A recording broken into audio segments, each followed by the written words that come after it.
A little boy was reborn in a fantasy world. He was a white, blonde young man with blue round eyes. And when he first opened his eyes, he began to look around and saw a very modest ceiling with a wooden chandelier with many candles in it.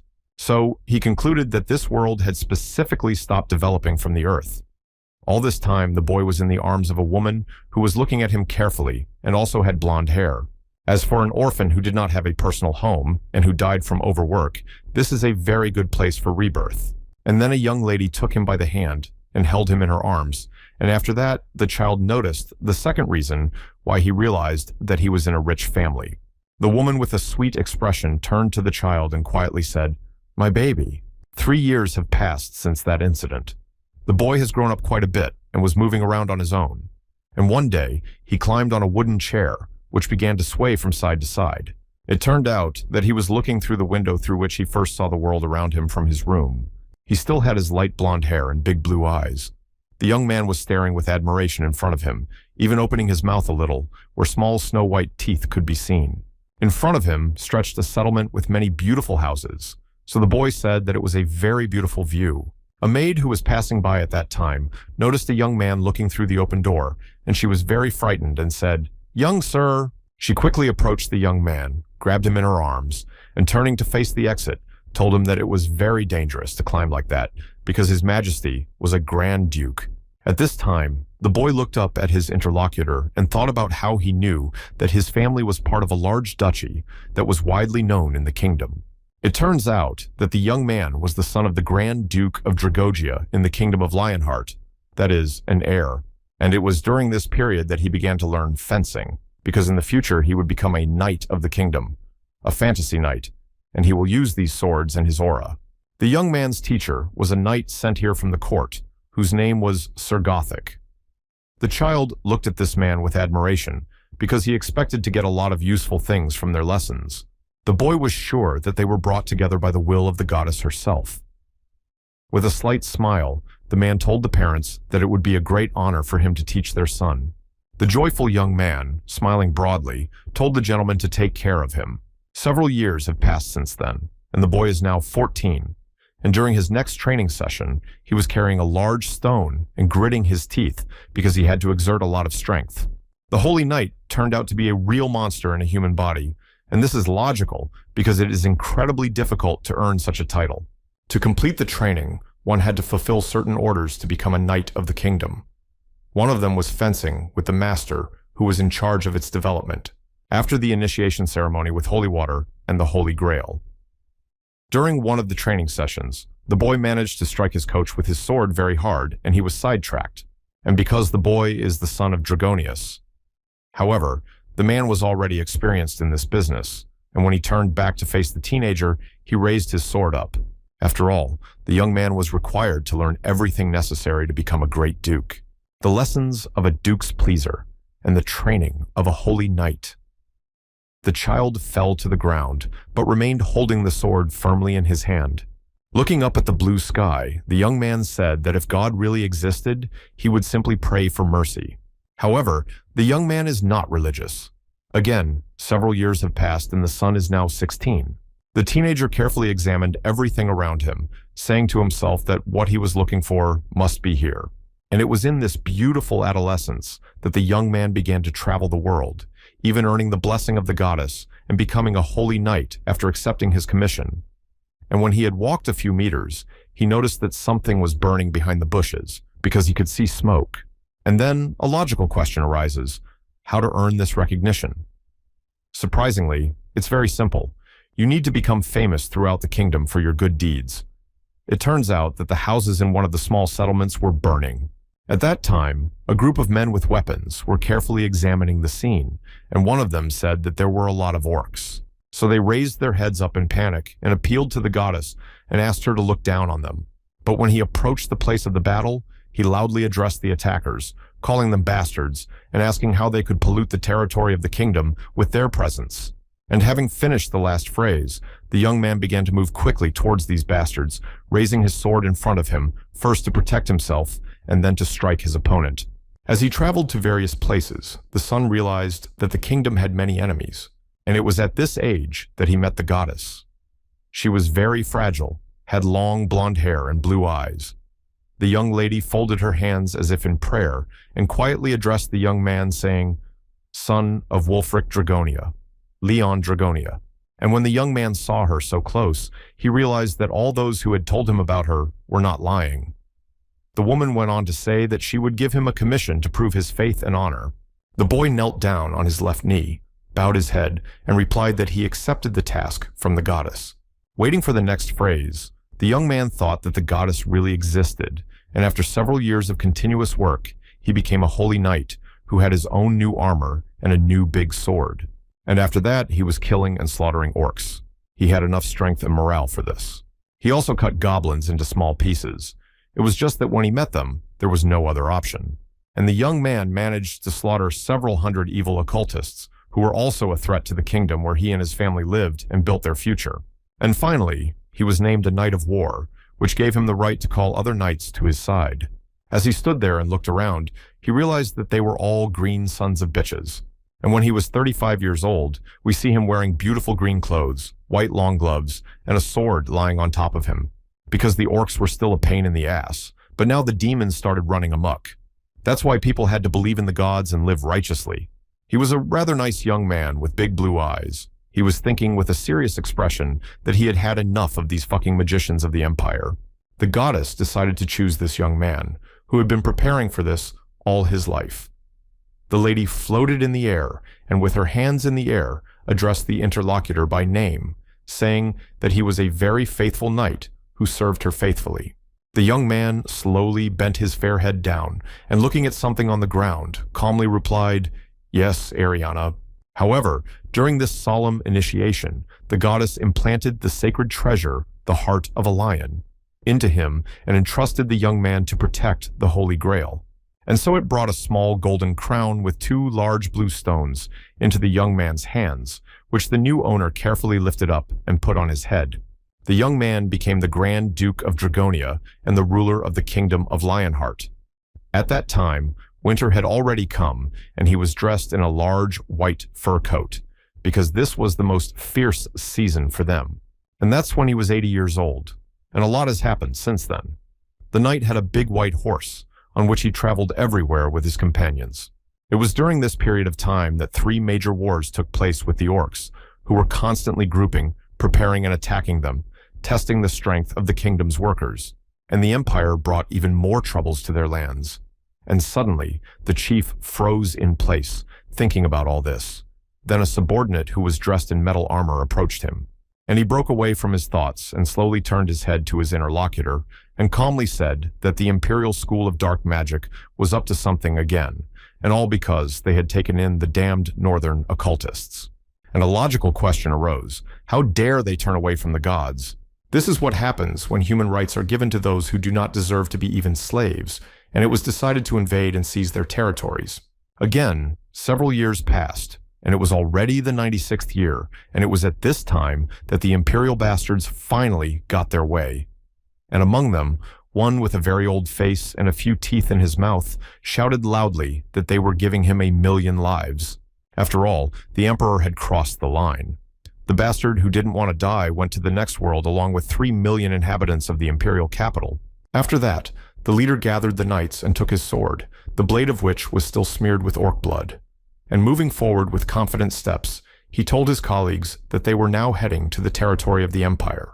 Several years have passed since then, and the year 121 has already come. The knight did what he could, but the world still continued to collapse despite his efforts. The man tried very hard to overcome evil, to gather all his workers of the gods who were on the continent. However, he failed to stop all the criminals.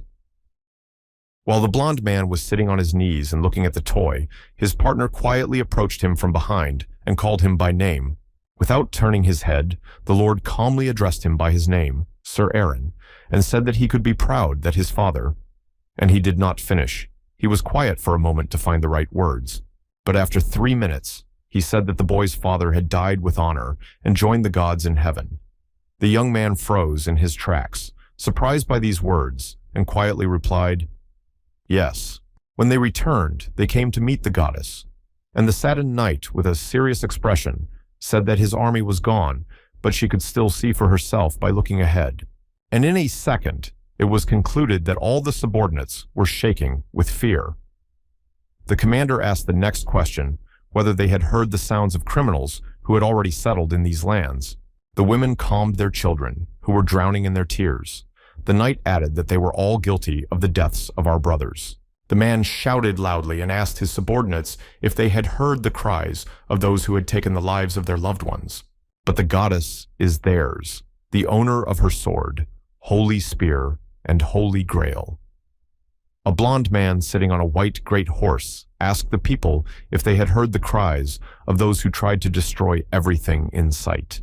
So he carefully looked at everyone with his serious gaze and told them that they should drop their anger on them. And he added that people are forced to unleash their anger on them, on the fools who think that victory is already in their hands. But despite all this, they must remember that as long as they have their honor with them, they will not lose. All the soldiers were dressed in their protective clothing. Raising his weapon up, the blond man looked intently in front of him with a concentrated look and calmly said, "Goddess, my goddess." In this way, he inspired a lot of confidence in his subordinates. And then he asked the question, what should a foolish knight do with her? However, without waiting for an answer, he began to ride his horse forward on his adventure, followed by his remaining army. However, after riding a few meters, the man heard the voice of the goddess, who addressed him with the following words, "My knight, my dear, honorable knight." The man replied, "For the sake of honor." And the woman's voice continued to say that she would be with the man in charge to the very end, because he was her knight. The flag of the army was red with a large golden lion on it. The blond gentleman opened his mouth wide and shouted loudly that they should attack with the whole army. That way they would suffer fewer losses and be able to defend each other from different attackers. And that winter, the last battle took place against the countless army of demons that had invaded their land. It was quite a devastating and brutal battle, with a lot of hatred and anger at those who could just come and restore order here. After all, the barbarian slaves were used as human shields. When they approached them, wild beasts immediately attacked, grabbing them with their big mouths and tearing them apart. At that time, ordinary knights with spears and shields died with honor during a fight with famous knights who had already fought many similar battles, and this was not a new experience for them. And the main one among them was chosen by all the existing gods and sacred temples. He alone was able to fight the demon to the very end, because he had enough experience, skills, and abilities that he had acquired as a child. He gave it his all in the fight. He was very angry that his neighbors had been treated so cruelly. He could not understand why and for what purpose all this was happening. He managed to kill countless demon lords and archdemons who were coming at him from all sides. Fortunately, the man was good with the weapons he was holding. Therefore, he showed these freaks his knight. During the fight, he opened his mouth so wide and began to shout loudly to release the emotions that had accumulated over the years. It was already the year 127, and winter was not yet over. And the main man with white hair continued to destroy the demons that came to his land, where he spent his entire childhood. And now it was the year 256. The knight was still destroying the last demonic aortas, which were blue in color and quite large in size. Because of this, these beasts had nowhere to retreat, and so he could deal with them faster because they were constantly using them and then disappearing and reappearing with new powers. But when he managed to destroy this portal, the man turned to his rivals and called them servants of evil and said that from now on they were stuck in this world with him. And in an angry tone, he told them that he would kill each of them, one by one. The master was very pleased with this development because he was not locked with them. They were locked with him. And after a few days, he got to one of the main beasts. It was very large and had very huge horns, and its eyes were glowing red. Suddenly, a man's voice was heard in the darkness, saying Gary's name. This was immediately followed by a question asking if he was okay. A group of people stood there and looked at the animal, which was lying on the ground and showed no signs of life. And then one of the men said that their leader had defeated the archdemon in just one blow. If you got close to the animal that was constantly harming them, you could see that it had large, sharp teeth and horns. The blonde stood confidently in front of his men, who were still surprised by what had just happened. The knight ordered those who still had strength to stand up, because now was not the time to lose heart. The exhausted people with wide open eyes and mouths asked the man who stood in front of them who he was. They were also surprised that this blonde stranger was standing in the mouth of a large, dead animal, completely naked. However, in his right hand was his big metal sword, and he is a member of the Order of Righteous Knights, and he carries the will of the sacred temple. The blonde man said all this, while slightly turning his head to the people, who continued to wait for at least some kind of response. Then he turned his whole body to them, and said that his name was Leon Dragonia Lionheart. Those who were sitting closest to him were shocked by what they saw. 300 years have passed since that moment, and the man came across the inhabitants of the earth. The young lady in the picture had red hair. This message appeared on a blue background where it was written that all the demons were defeated and there were 0 of them left, and the knight, the king, had returned. The Korean World Association of Hunters asked the major guilds of the countries to take part in the raid. One of them rejected the request because the level of danger was unknown. However, several people stood in surprise and carefully examined the gate, which was located a few meters away. Among these people was the woman with red hair. And in the end, the government ordered the local hunting association to go in first, which was essentially an order to go to certain death. And what the red-haired lady saw there, it was a man with blonde hair and blue eyes. Because of this, the lady froze in place. Because in their world, it is simply impossible to see such a person in the middle of the street, because it is somehow, in her opinion, simply indecent to walk around like that among strangers. Then the woman turned her gaze a little further and noticed that behind this gentleman were many different parts of animals that he was able to defeat on his own. This red-haired lady turned out to be a junior manager named Han Hari, who worked for the Korean Hunters Association. The man put a cup of coffee on the table in front of his colleague and asked her if she was tired. The lady calmly thanked him for his concern. The woman was sitting in a very short t-shirt and shorts that didn't even look like shorts. She slowly turned her head to the right, to her other colleague, and said that no one believed her. It was a black-ranked demonic gate in which the archdemon himself was present. After all, to come back alive without the help of other guilds is a miracle, but to clear it? And all of this happened with the help of just one person who met them there right away and looked quite stunning. Because when they started to communicate with him, they realized that he was a brave gentleman. After a certain period of time, this man was already dressed and sitting at the table with a serious expression on his face. With both arms folded across his chest, he sat silently and waited for some explanation. It turned out that 2 people were watching him behind the glass. They were a red-haired woman and a black-haired man. The lady said to her colleague that it was the same survivor from the middle of the gate. The man replied, "Yes, the survivor from the other world." And it happened that people from other worlds managed to survive inside the gates of the kingdom. The blonde man continued to stare in front of him with a blank, serious look, his eyebrows slightly drawn together. After all, the gates that have appeared around the world over the past 30 years have common features. The truth is that those gates were on the way to destruction, or had already been completely destroyed. The houses and various buildings were simply bright red from the fire that engulfed them. Sometimes, survivors managed to get to the ground, and through this blue light, 3 people were moving.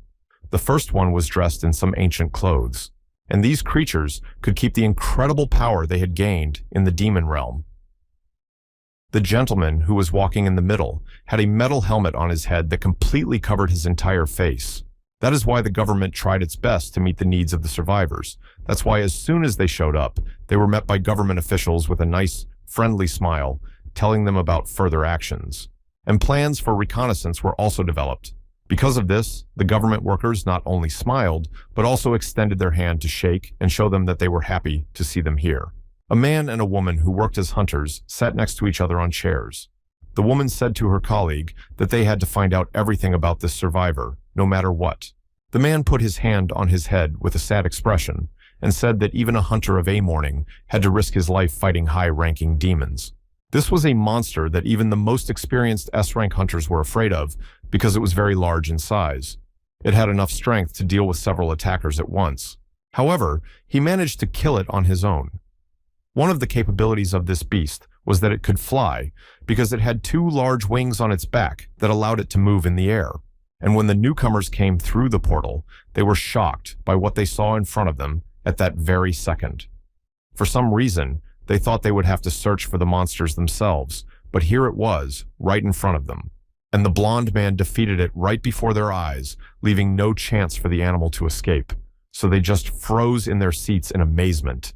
And after that, they noticed that this unknown hunter was in a rather interesting way. And to be more precise, the gentleman was completely without clothes and stood shining his naked body without shame. The black-haired hunter said that he was most concerned about the difference in culture. The way he talked about himself, he must be from a royal family or something. The red-haired colleague listened attentively and said that she thought everything was very good. The colleague asked her why she thought so. The young lady, looking fascinated at the blonde through the glass, added that she heard it in his voice. That's why she thinks he's a good person, because even if you look at him now, he looks quite attractive. As soon as the woman stopped talking, a loud scream began to sound. As it turned out, it was the same survivor they had just been talking about screaming. And after that, he sat back down on the chair he was begging for mercy, and the glass just cracked, and small particles began to fly around at people who were not far away. The huntress quickly got to her feet and shouted loudly that it was glass that stopped even the most fierce monsters, and he just took it and destroyed it with his scream. Then the blonde man got back to his feet, and an orange light appeared around him, and his eyes turned orange. At this time, the black-haired colleague rolled his eyes up and said that he was a very good man, to which the lady calmly replied, "Difference in culture, I guess." To understand what made this gentleman so angry, we decided to review the CCTV footage. They started watching what happened 15 minutes ago. It turned out that a blonde and bald man was present in the cell, dressed in a classic black suit and wearing glasses. The survivor was sitting calmly with his arms folded across his chest and his head down. And in his head, there were a lot of thoughts that were just raging there, but one of them was that he felt like a stranger here.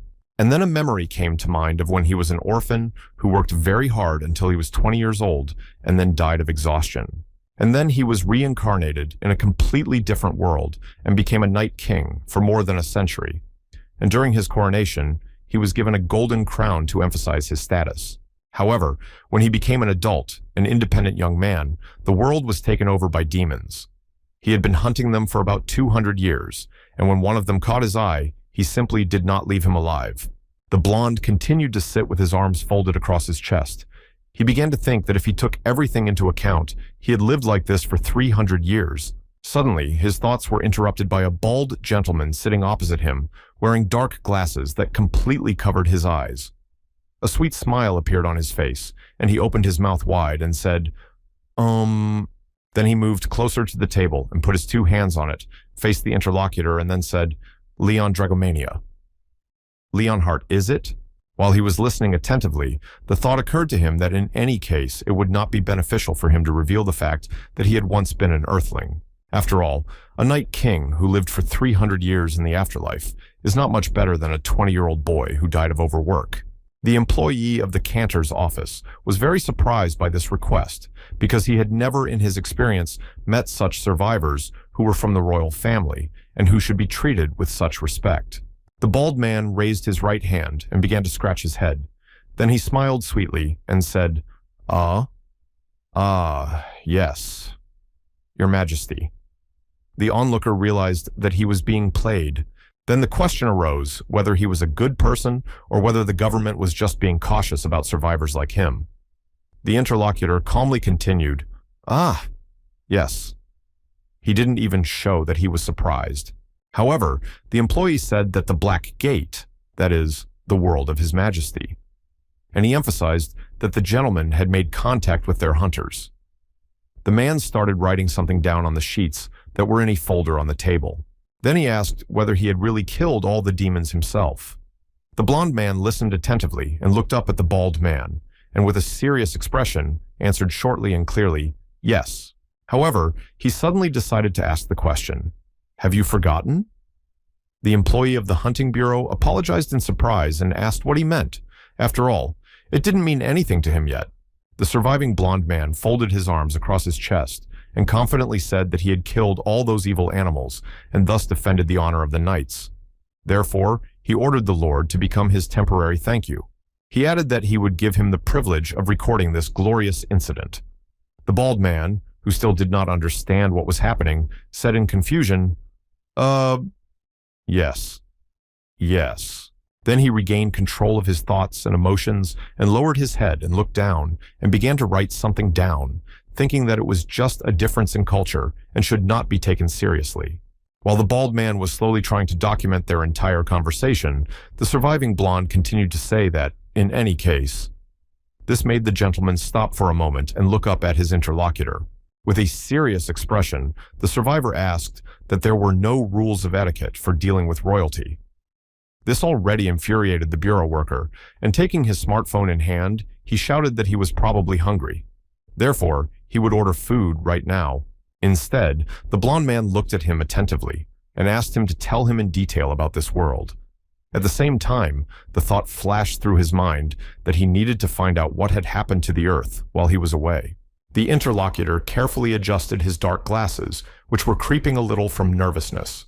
And when he did, he calmly said, "Oh yes, I'll explain everything to you now. Because this is a very important issue that has been bothering everyone for a long time."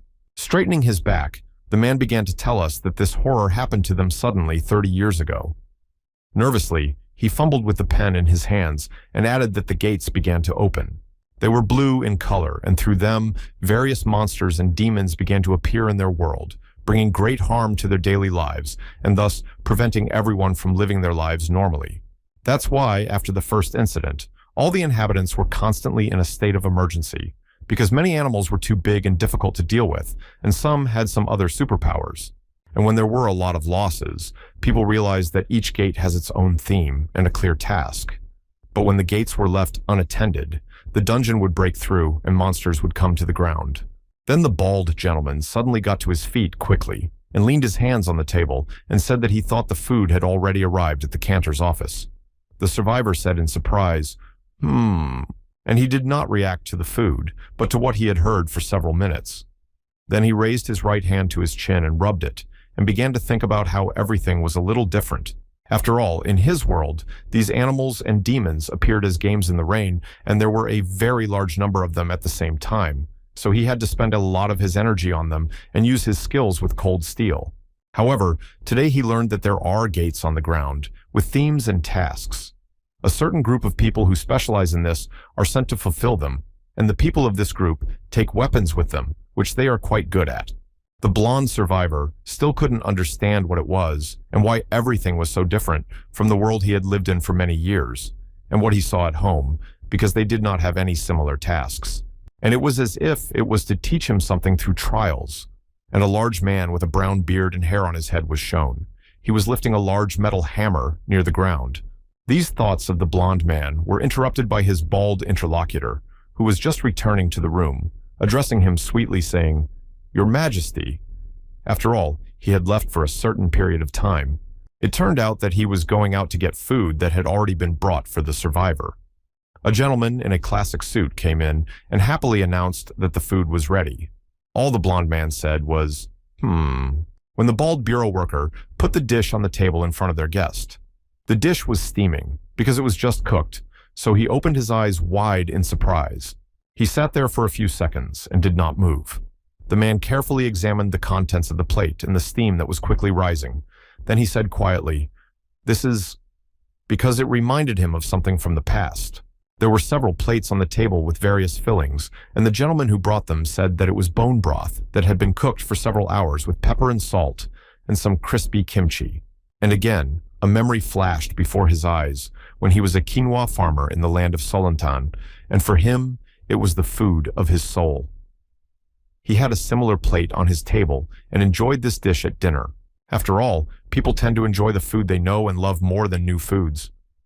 However, Leon forced himself to swallow the saliva that had accumulated in his mouth, and in his head he started to hear the objection, "No, no." So he slowly turned his head a little to the bald man and asked him a rather short question, "What is it?" The man calmly replied that this dish is called Solantan, Your Majesty. And finally he added that it is known as the food of the Christian soul. After these words, the blond man's eyes began to glow bright orange, and he froze without moving or even blinking.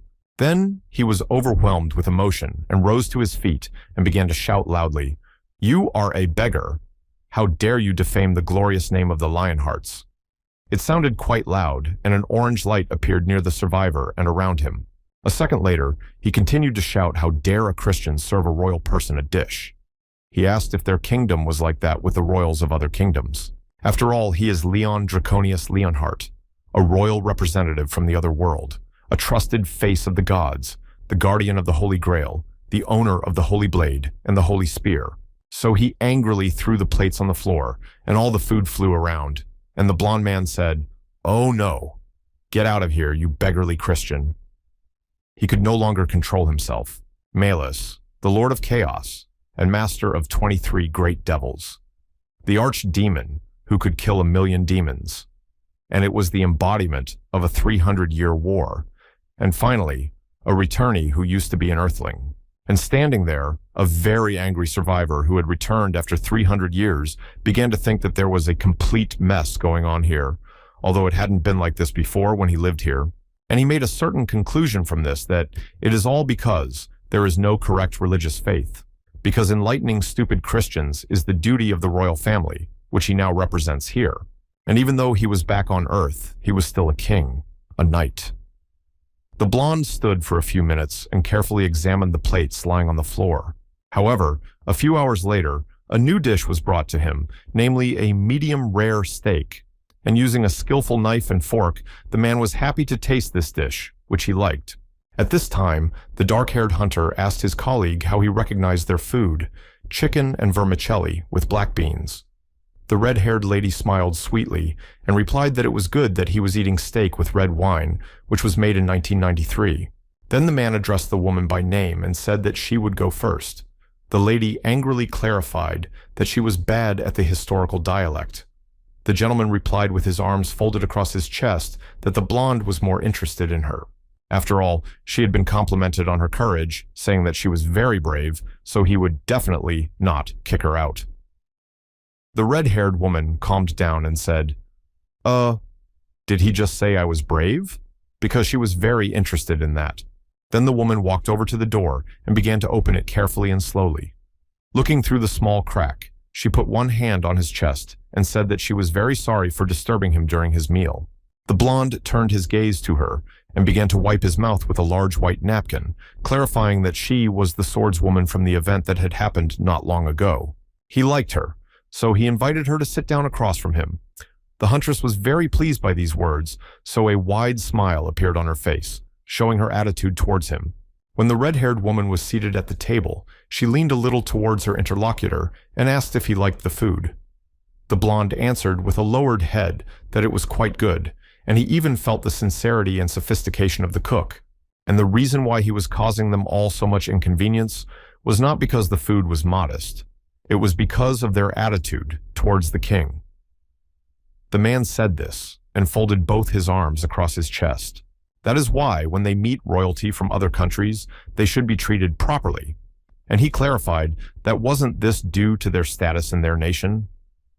The young lady, barely able to contain her negative emotions, said that due to her lack of knowledge, she had been disrespectful. The survivor said that everything was fine then, and asked if her name was Khan. The woman quickly confirmed this, and added that her full name was Khan Hari. The blond man told her that he had already been told about their world. Then he began to look his interlocutor closely in the eyes and asked her a question about whether demons, these evil animals, really appear on their land. He sat silently and waited for an answer. The lady listened attentively, folded her hands in her lap, and calmly replied, "Yes, it is true." However, Hari had only one mission at that moment, and she was trying to fulfill it. And it was to get this blond man to join the Hunters Association.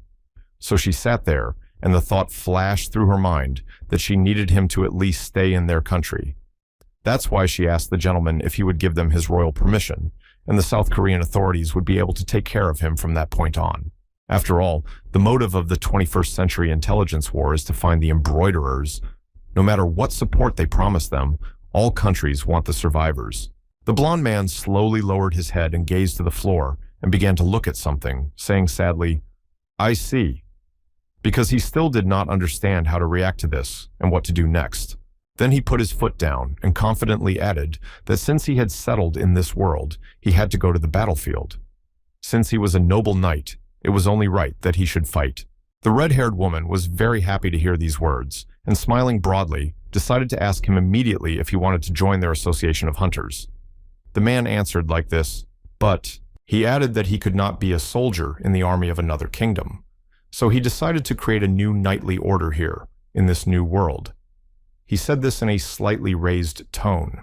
The young lady froze in her seat upon hearing his last words and did not even blink. She clearly did not expect to hear this, because, in her opinion, he had already agreed to join them and help them. For several minutes, she sat there thinking about what to say, and all she could do was nod. Then she asked what the higher-ups had said. A black-haired colleague leaning on the lockers answered what they could say. They decided that they would support it. So it's a good thing the blonde man didn't go to another country and join a big guild.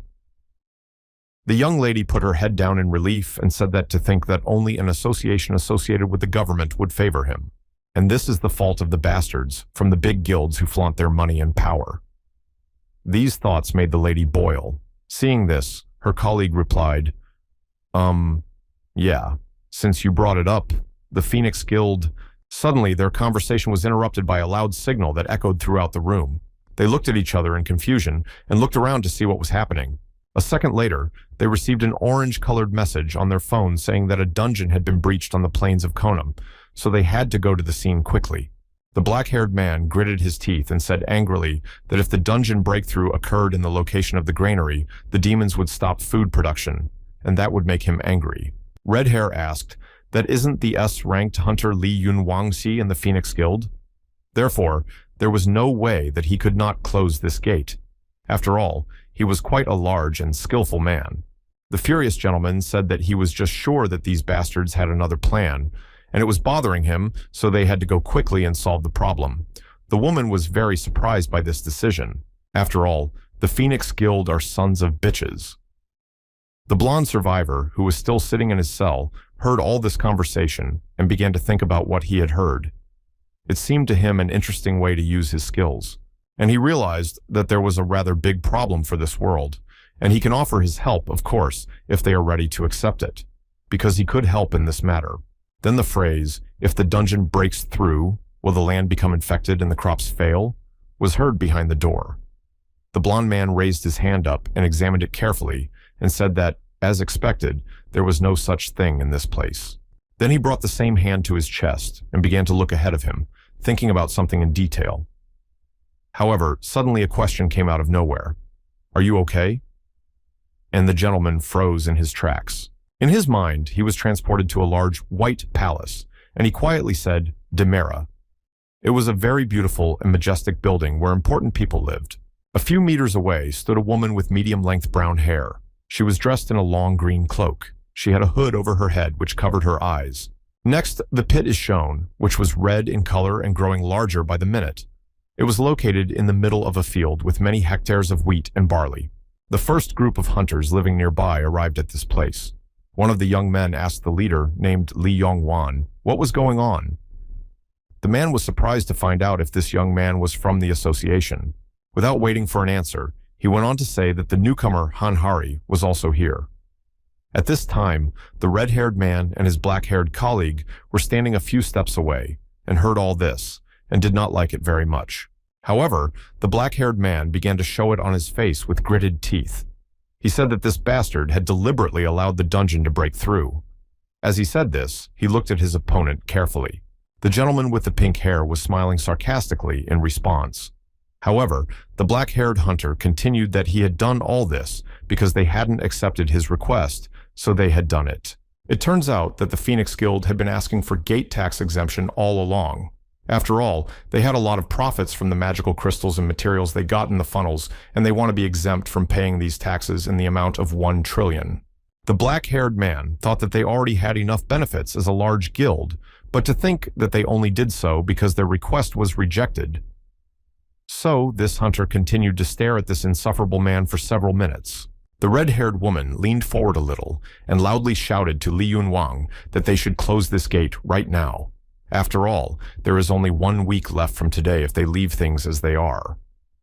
The gentleman with pink hair smilingly replied that he knew about it, because the power over this funnel is up for auction and will be transferred.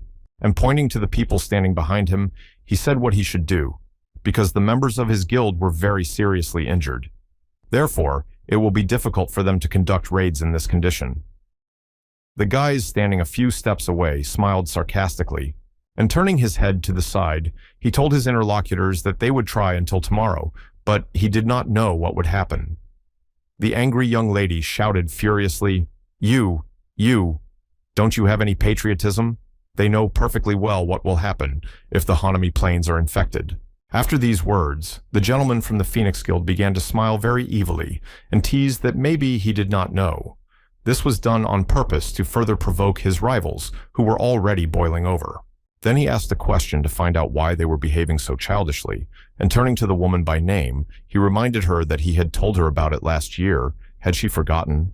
The blonde man, who had only been here for one day, had come to a certain conclusion that justice in this world is money and power. So when he was approaching the showdown, he addressed the head of the guild, Phoenix, saying that he was rather superficial and old-fashioned. The red-haired woman turned her head to the right side in surprise and addressed the survivor by name, and finally added, His Majesty. The gentleman who had been addressed a few seconds earlier turned his head toward the man who was moving toward them. The survivor stopped in his tracks and said with a serious expression that the king's name should not be spoken so lightly. He added that he had given her permission to call him by his title only. A man with pink hair shouted a question in anger, which read, Who are you? You look like a Westerner. All the blonde man said was that he wanted the insolent man to shut up. Then he turned his head to the gentleman. His eyes shone with blue light, and gritting his teeth, the gentleman asked, How such a worthless man could speak at all, and even so cruelly. The gentleman to whom these questions were posed began to think quickly in his head, What is wrong with this bastard? After all, he had called him one of the 20 S-ranked hunters in the world and a guild master of one of the top 10 guilds a lowlife. So he decided to show him what he could do, and at that very moment, a bright orange fire appeared around his hand, and he asked the blonde if he wanted to die. The red-haired woman intervened by shouting at him to stop, and finally calmly said Li Yun Wang's name. This had no effect, so the young lady decided to announce that this man was a survivor. This made the hunter stop in his tracks and ask in surprise, Survivor? He did not expect them to behave like that in a new world. After a second of careful consideration, the gentleman slowly began to bow and said with a sweet smile that he had been quite cruel. He went on to say that his name was Li Yongwan, and he was a representative of the Phoenix Guild. Then he began to smile sarcastically and walked over to the blonde man on his right side and suggested that he might be from the Gray Guild. The survivor did not understand the joke, so he replied that the king does not repeat himself several times. Then he went to the people he knew and asked the black-haired gentleman to tell him about the problem, because he does not know the details about the gate. Therefore, he should tell him everything very briefly. Hearing this request, the hunter raised his hands and happily told his partner that he would help them. The lady smiled sincerely and said, Yes, yes. Finally, they waited for this agreement. Suddenly, the red-haired huntress said that there was a breakthrough in the ground. Therefore, a large amount of demonic energy comes to the surface and infects a lot of land around. And it turns out that crops do not grow on the infected land. Then the lady added that the Hanama Plains are an important breadbasket, so this is very important. Right now, the demonic energy that is spreading is infecting the land. Having listened carefully, the blonde man began to think about everything he had heard. However, he decided to ask the woman what solution to the problem she offered, and what would he have to do to achieve it. The young lady replied that they needed to clear the infection and clean the dungeon as quickly as possible, and they had to get rid of the dungeon completely. She said this without hesitation. The gentleman began to walk slowly in a circle and answered briefly and clearly, Understood. And he emphasized that the contaminated ground and the growth of the gate were the problem, so he would help as much as he could. Then he froze in place and looked at the huntress, who was standing next to him in surprise, and told them to summon their powers right now and not to rush into it, because they would need her. After all, tomorrow, as soon as the 3 years of raids on these little fry are over or whatever, this king will personally intervene. Everyone who was present looked closely at the red funnel in the sky. A red-haired young lady cautiously approached the blonde man and asked him happily, Really? The man replied with a serious expression, looking in front of him, but before that, The king of a foreign country cannot conduct military operations on foreign territory at his own discretion. He must first obtain permission from the king of that country, and only then can he begin his assistance. The woman apologized and said that she thought everything would be fine. The blonde man replied that there was a legal process and certain rules for everything, and he angrily asked her how she could call herself a noble knight if she did not follow the laws of her country. So he asked her to send the news to her king as soon as possible. The gentleman, who had pink hair, opened his mouth wide in surprise and thought that this bastard was worse than he was. Eventually, they asked the president, who was on a business flight to another country. After receiving a certain answer, the huntress cautiously approached the blonde man and addressed him formally, saying that he had told her to get ready, so she had already done so. And demonstrating the homemade doll, the young lady decided to clarify how exactly he was going to use them. After all, she still couldn't combine this object with fighting demons. The survivor turned his head back a little and looked at his interlocutor with an oblique gaze and said that their land was infected. Therefore, they need to cleanse it of this evil spirits that attacked. The woman, wide-eyed, had to clarify, cleanse, with the help of this straw doll? However, Leon asked for two things, one of which the lady had already demonstrated. Then they moved to the same office, and looking through the open door, the blonde asked if these were the same women who made the dolls. The huntress put her hands behind her back and happily answered, yes. The condition is that the people who make these toys must be women who gave birth. The survivor put his hands on his chest and said that this was very good. Then he turned to all those present and asked them to show him their dolls. That's how the toy-making contest opened in the middle of the plane. The man took the first one in his hands and carefully examined the product because it was a very important thing for him that could not be neglected. He stood there for a minute and said in surprise that this could not be possible. The woman who made this toy was very scared that she had done something wrong, so she sincerely began to apologize. To think that she calls this metaphysical eccentric body a doll. It turns out that he didn't like this, not that she had done her work incorrectly. And finally he added that it was very shameful. After saying that, he just threw the toy aside to demonstrate his attitude to the rest of the people in the room. However, it was simply impossible to stop the blonde boy because he was quite angry. So he shouted, "Didn't she say she was giving birth?" and called the lady a stupid creature. He emphasized that her head was made of bricks. Kanhari failed after touching so many toys. The blonde was just disappointed with what he saw, so he shouted again loudly, "Failure! It's just a failure. How could he fail at such an easy task?" But then a person came up who caught Leon's attention.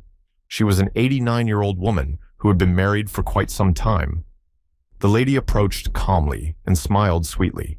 When she carefully demonstrated her toy, the man said, "This is incredible." After all, the doll looked very beautiful. It looked very much like a real child, a girl. Blondie gently took the lady's hands and asked her how many children she had given birth to. The woman looked carefully into the eyes of her interlocutor and smiled sweetly and answered that she had 12. The gentleman said that this was the beginning of the life of a true patriot. He also said that he usually personally sends knights with a medal and gifts, but because of the current situation, he could not do so, so he asked for forgiveness. Then he raised the lady's hand to his mustache and kissed her gently. Then in the evening, he went to the place where the gate was located. He took with him the same toy, which he placed on a large wooden rack, and next to it, he put long candles. The next thing the man did was to put his hand through a blue frame that appeared in the air right in front of him, and he told the people who came with him that the conditions were fulfilled. The gentleman took out a golden glass and tried to put it carefully and slowly through the frame. After all, this was also a very important event that he had to fulfill next. Then he said with a serious expression that he was the mother of this fertile land, and he took out a glass that was already filled with a certain liquid that he would need in the future to complete this rite. Then he informed the earth that the people of this area offered it this doll of the harvest. The young man with pink hair stood in one place in surprise and waited for the further development of events. The blonde man sincerely asked that the earth accept her. At that moment, it began to dawn, and the sun's rays began to break through the ears of grain and reflect off the golden goblet that stood on the board in front of the survivor. The light touched the water that was poured into the cup. It began to spin, and then drops began to fall on the makeshift table. The survivor sat silently and waited for a certain moment. The red-haired woman was very surprised by what she saw in front of her. Therefore, she slowly raised her right hand to her face to cover her mouth, which opened wide in surprise. Then the vessel was completely filled with water, which began to pour out. The people who gathered to watch this event noticed that the sun was rising higher and higher. This meant that it was already morning, and this made the clouds in the sky turn red. The blond boy closed his eyes and enjoyed this moment. Many drops of clear water fell on his face. However, the sun rising today would be a special beginning of this world. It began to flow from the bowl to the doll, which was lying on the table for this very purpose. It was like a gift for Mother Earth. The people who came to see this began to voice out loud what was happening. Namely, that drops of water got inside the doll, and after that, it stood on its own. They were surprised by what was happening. The toy began to smile and quietly addressed the blond man, calling him Leonhard. And then she added, "My child." Everyone who heard this was very touched. They certainly did not expect to hear this. The survivor behaved very seriously during this event because it was important to him. He bowed and said that he welcomed Mother Earth here with his best wishes. Then he turned to face his new friends and said that he was Demeria, the goddess of life and fertility. Meanwhile, the doll stood on the table and smiled sincerely. She went on to say that they hadn't seen each other for quite some time. It turned out that the deity had come to this earth. The gentleman with the red hair came a few steps closer to get a closer look and hear the conversation between the doll and the newcomer. The toy emphasized that evil had also come to this new land, and that was why it had become dirty. The young lady had little information about what was happening here, so she was waiting for someone to ask her for help. The blond man, bowing his head, sadly confirmed that there is also great evil on this earth. However, here, there are no deities that were on his previous land, and this causes considerable trouble. He turned his eyes to the red-haired man standing behind him, and said that because of this, he was worried that the low and vulgar pigs would be able to muddy her eyes. The puppet emphasized that ignorance and greed cannot always be regarded as sins, because they are inherent in all mortals. She said this with her head held high, because she was small and the person she was talking to was quite tall. Then she asked a very logical question. What should the gentleman do next? He was quiet for a few minutes, just raised his left hand up and put it on his chest. And his mind was racing, a big pile of thoughts. And after thinking it over, he said that it was not difficult to unite with the swordsman, but the authority of the conqueror is divine. After saying this, he closed his eyes, for he was already overwhelmed by the decisions he had to make. Opening his blue eyes, he bowed to the doll and said that he would make sure that duty and power were equal here. Therefore, he will teach the ignorant and guide them to the right path. And he will do this until a new pantheon appears on this earth. The toy was sitting on a small log with both hands in her lap, smiling sincerely because what she heard made her very happy. Then she raised her index finger up and called the blond man a child and asked if he had any requests for her because they were always ready. The knight said that the free citizens of this land are suffering because of evil energy, and he was sure that this was not something she wanted to do, but he asked to heal the land. After listening carefully to this request, the doll continued to smile and hold her right hand outstretched in front of her and said that he was the head of her temple and called him a champion. Because the lands of this world do not have her body, she will spread her divinity here and thus replace this thirsty land with her flesh. Then everything that walks on this land will become an ally of the blonde. The people from the various guilds who were watching from the outside froze in their seats, for they had never seen anything like this in their lives. After that, the blond man quickly turned his head to his new neighbors and with a serious expression ordered them to watch and learn because they were uneducated, unable to learn, and unable to know. A minute later, he said that this world is blessed, and if you look closely at the harvest in the fields, you will notice small yellow lights falling on it, illuminating the grains. Then they began to grow and prosper. This is the righteous duty of living beings. The red-haired young lady covered her mouth with both hands to hide her surprise on her face. At this time, the survivor stood confidently by the doll and with his arms outstretched to the sides and his head still turned back, said that this fertile land would be proof of the eternal promise. The gentleman with pink hair quickly grabbed a few ears of grain in his hands and squeezed them tightly. He didn't like what had just happened because he was used to his guild taking all the glory. So he angrily shouted loudly for everyone to stop and not be deceived. That is, not to believe in this nonsense, because the harvest with the help of magic would be considered poisonous, and they would not be able to use it for cooking anyway. And when everyone turned their attention to him, he added that he was just sure that they all knew about it. The blond man wondered what kind of fool he was. So he replied that this crop was blessed by a deity, and asked, how dare he think it was poison? The hunter gritted his teeth and said that this stupid straw doll. However, he did not have time to finish because the survivor interrupted him and said that he could forgive ignorance only once. So he suggested that he shouldn't disgrace the goddess with his shitty tongue. The gentleman with the pink hair froze in place, with the same expression he had a few seconds ago, because what he saw next made him not even blink, let alone move. All he could manage to get out was a, "Ah!" And at the same time, the thought flashed through his mind that this simply could not be happening. Could his plan be ruined because of this impudent person? All the guild members turned to face their leader and tried to find out what had happened. However, he did not pay attention to them, but continued to think that this could not be allowed. Therefore, he would try to expose his blatant lie. After this conclusion, looking carefully ahead of him, he began to smile slyly. Then he began to move confidently toward the blonde, saying that all this needed to be proven. And he added that he hoped for cooperation for the sake of people who would eat it. And the thought came back to me that he would accuse this noble gentleman of fraud. After this speech, one of his workers came up to the head of the guild and, with his hands behind his back, smiled mysteriously, and the gentleman pointed to him and said that he wanted to introduce the appraiser. The man approached the first ears, raised his hands to their level, and said that if everyone was okay with it, he would start doing his work, because it also took a little time. When everyone just kept silent, the gentleman turned his head straight and put his right hand forward, and a blue light began to pour out of it, falling on the crops and spinning in a circle, conducting a certain study. And what he saw a few seconds later surprised him. After all, he wanted to believe his boss, but the conclusion was that the rice was blessed. The wound was rare, and the description said that third-level diseases would be cured with frequent consumption of this rice. When he told the audience about this, they were very happy because they did not expect such qualities, so they were surprised to find out if it was true or if he was joking. The black-haired man with a serious expression on his face, looking in front of him, turned to the audience and ordered one of them to bring a pot from the chief's house, because he already wanted to see this harvest in use. After all, barbarian slaves. A few minutes later, the pot was delivered to the scene. It was quite large, and if it was completely filled with grain, it would be possible to feed everyone who was there.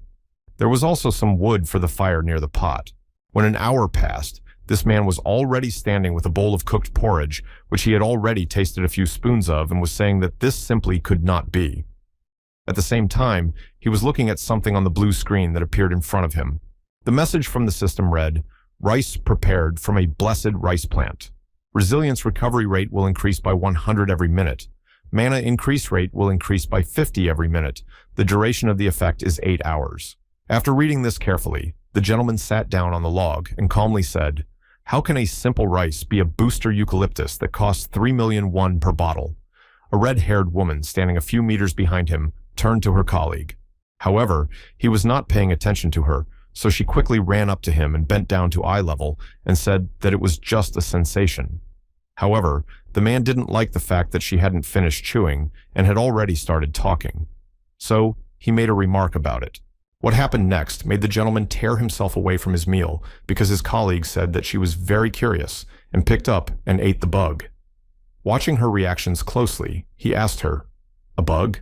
The young lady replied that she had a buff. Everyone who stood nearby opened their mouths wide because they could not even imagine such a thing. And the black-haired man asked again, "What? And if this blessing is really all over the earth, then it would not be surprising if all living beings are also blessed. After all, it would be considered a free source of power. They obviously did not expect such a development. Therefore, an order was given to collect as much as possible, and they would enter the gate with full buffs.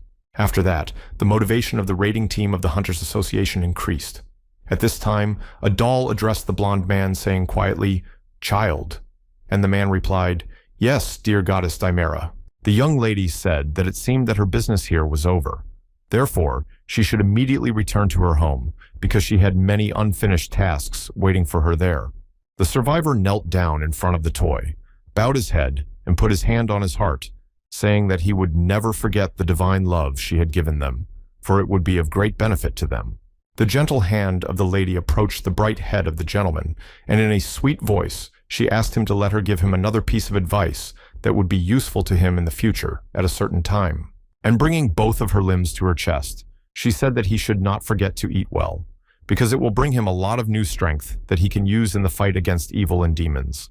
When the doll finished the last sentence, she walked over and jumped down to the edge of the makeshift table. After that, she found herself on the ground, lying face up, her arms spread wide. At this time, a red-haired huntress approached the blond man from behind and addressed him as "Your Majesty," and asked what had happened. The gentleman turned his head slightly in her direction and answered, "Divine power."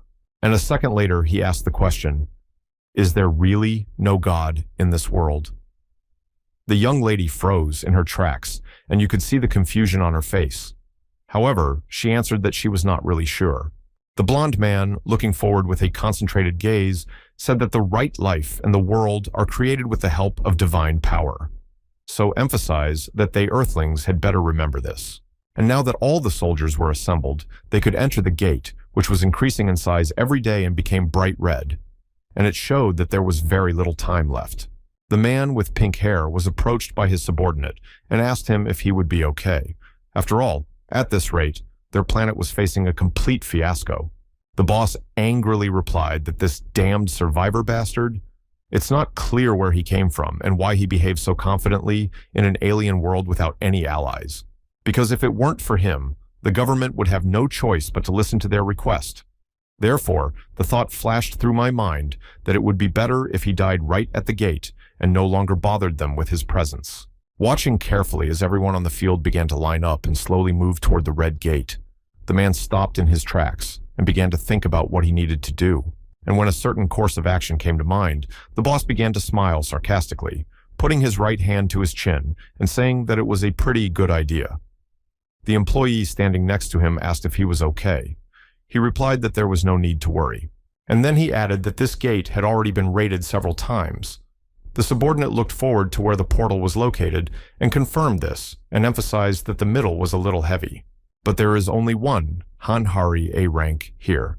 The boss said with a mysterious smile that this surviving bastard must be a blessed type buffer.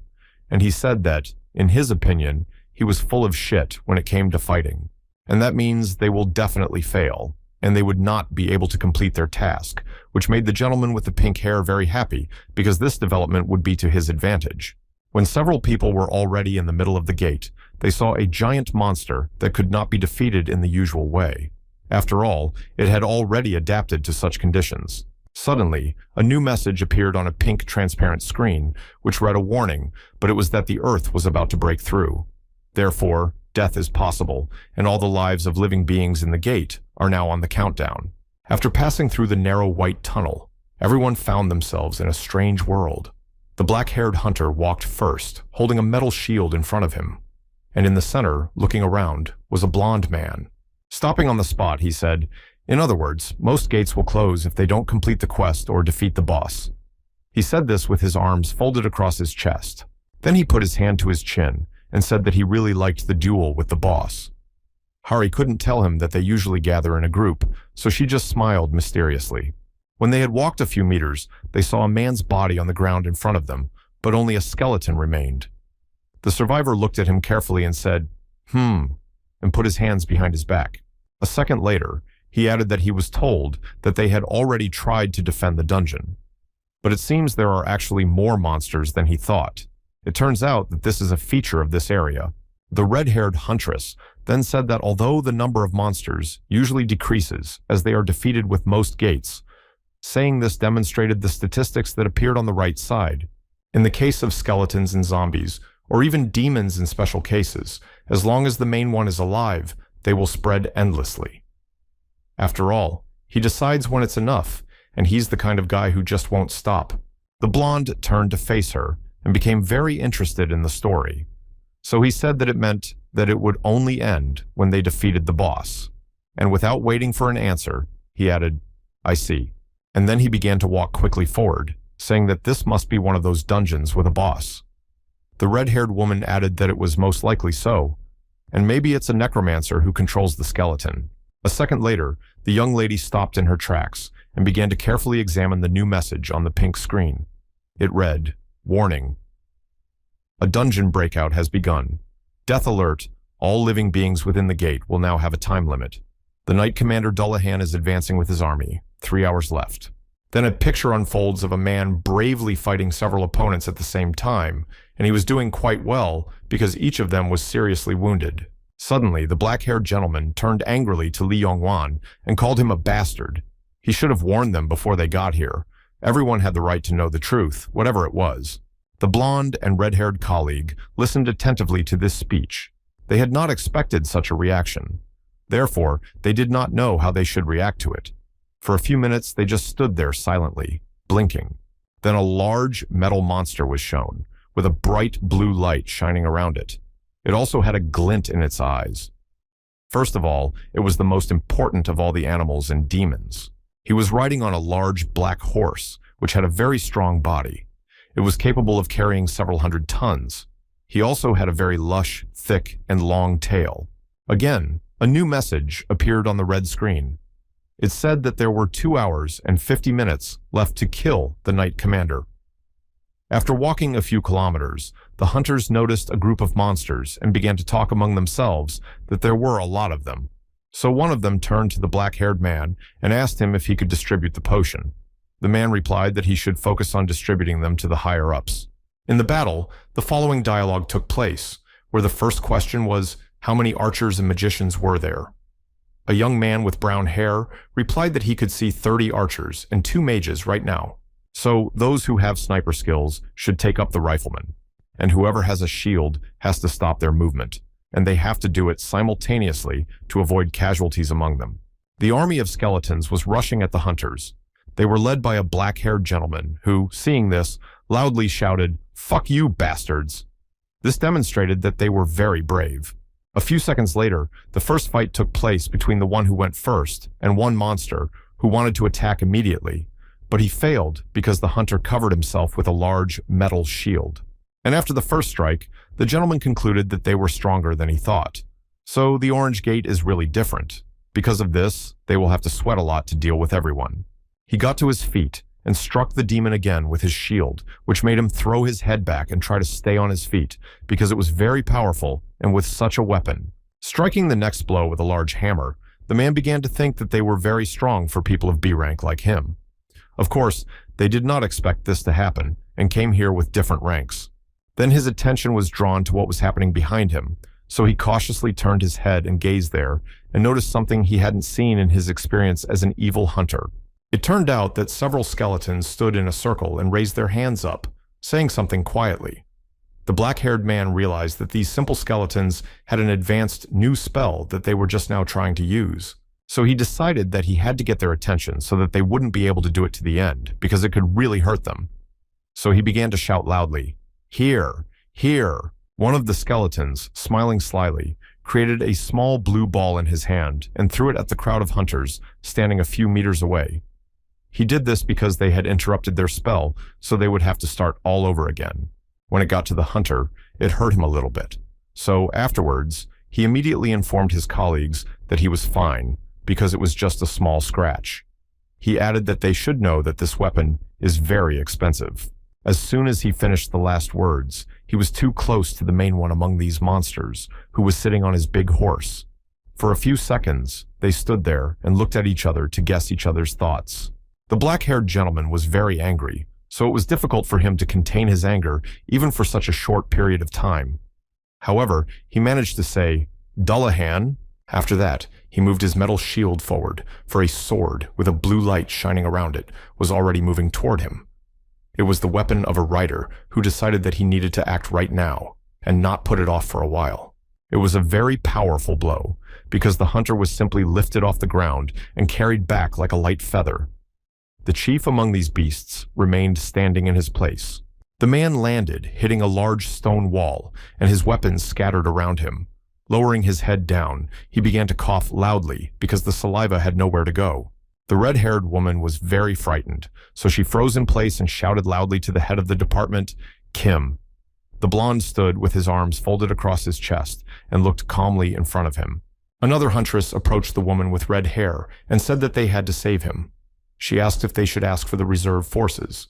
After all, that's what they are needed for. That's why they have to help right now, because they didn't understand how one could use such a big sword so quickly.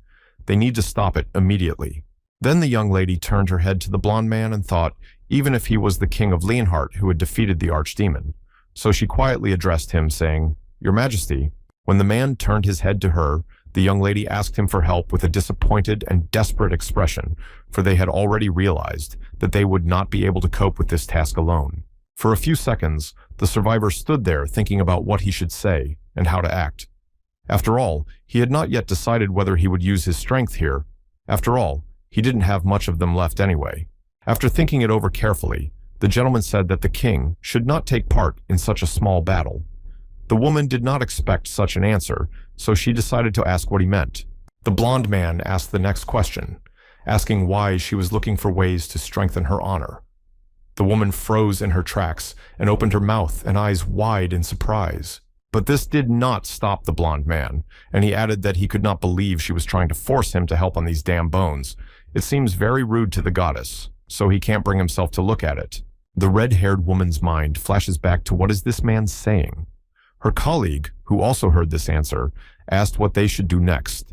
However, the assistant did not give any answer, only concentrated her thoughts on the fact that she had no time to waste. This man was simply not going to help them. He doesn't seem to care about anything but Dullahan. The blonde stood with his hand to his chin and carefully considered how the undead could move so quickly and maneuverably. Therefore, the red-haired woman concluded that she had to get rid of Dullahan first. Taking a few steps forward, she told her colleagues that she would take care of the boss and they should support the head of the department, Kim, and their allies.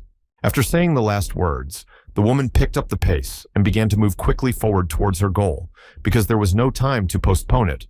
In fact, it was getting less and less. All the skeletons turned their heads in her direction, because they did not expect that there would be such a brave woman who would attack them to sort things out. So they watched her movements carefully.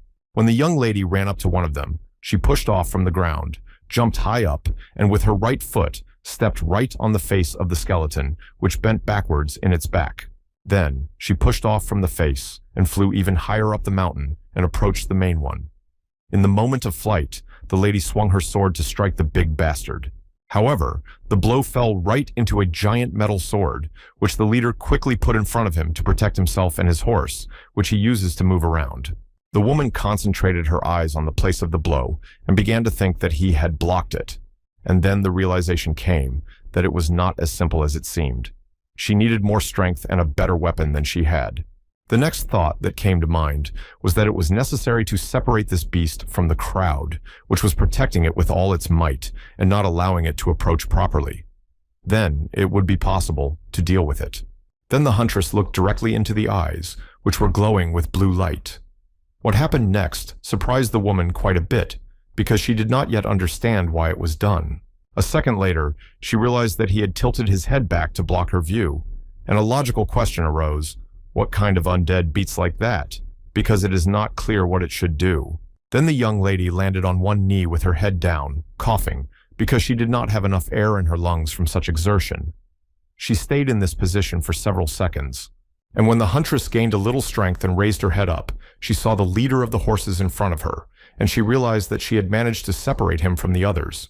This beast was dressed in metal armor all over his body, and the animal on top of him was also wearing quite reliable protection. When he was right next to his opponent, he raised his sword high up.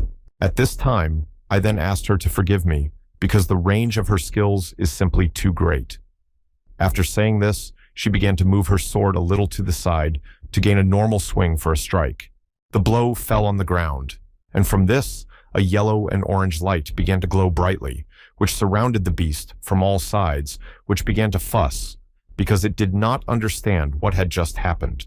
The red-haired woman stood a few meters away and calmly observed the behavior of the main one, and she realized that she had succeeded in her plan. After all, This fuss was giving her great pleasure.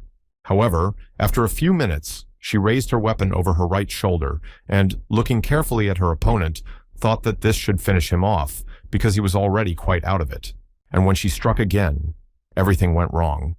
The sword passed by the beast, who had noticed it and dodged to gain a little advantage because a few minutes ago, his luck had run out. Then it passed within a few centimeters of the woman's face, who was already surprised that she couldn't hit the target, and now this giant animal was so close. It turns out that he managed to block it with just a blunt blade, which was also large in size, almost as big as a sword. Until that moment, the young lady did not know that such a thing could be. Kneeling down, she began to carefully pick up her weapon, but at the same time kept her eyes on her opponent so as not to miss a possible attack from him, because she could not stop controlling the situation. Suddenly, the leader of the skeletons gave an order to his horse, and it raised its front legs and roared loudly. The huntress emphasized that this stance showed his confidence in his abilities.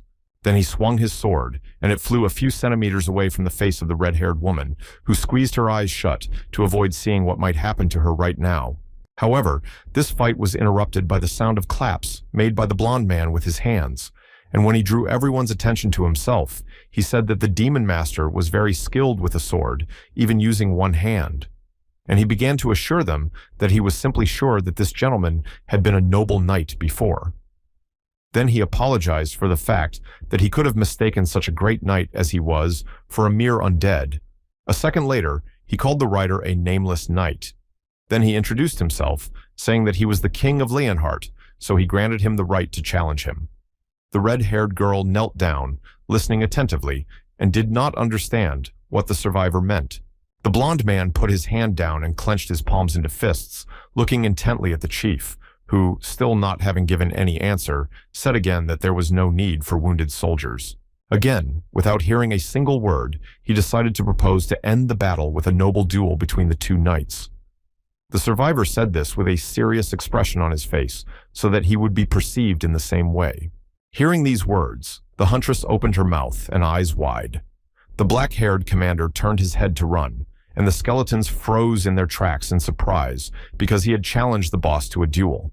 They thought it was crazy because it could not be possible. However, the rider ordered his horse to stop so that he could respond to such an invitation with dignity because he did not want to appear to be a weakling. Then he slowly began to lift up a metal mask, which he kept in his right hand, symbolizing that the whole proposal had worked. And now the decisive fight would take place. The skeletons continued to stand still in their places because they had not expected such a development, so they did not know what to do and how best to teach, because they had never discussed such things at a general meeting. The blonde man walked closer to the rider and folded both arms across his chest, and in his rough, low voice he said, "A knight with a conscience." Everyone lined up around him so that they could see what was going to happen. The blonde man put his hand down, and a certain weapon appeared near it, around which a bright blue light began to glow. The gentleman looked carefully at his opponent and said that he could just put his neck on the line. After all, he was sure that the rider was using a two-handed sword, because there could not be a normal fight with only a one-handed sword. At this time, the leader of the beasts got down from his horse and stood next to him. Suddenly, a red-haired lady approached the survivor and quietly addressed him, saying, "Your Majesty." The man angrily asked what she wanted. Because this is just a historic moment. The huntress began to slowly raise her hands up to her face and said that Dullahan would not die until he beheaded him. Only then will the powerful forces leave him. The survivor listened attentively and asked in surprise, "Is it really that important?" After all, he did not understand the importance of what the master had to do. The young lady did not know that he did not know, so she froze in place, opened her eyes wide, and answered clearly and briefly, "Of course." At the same time, a thought flashed through her mind about how he would defeat this beast if he did not deprive it of its head.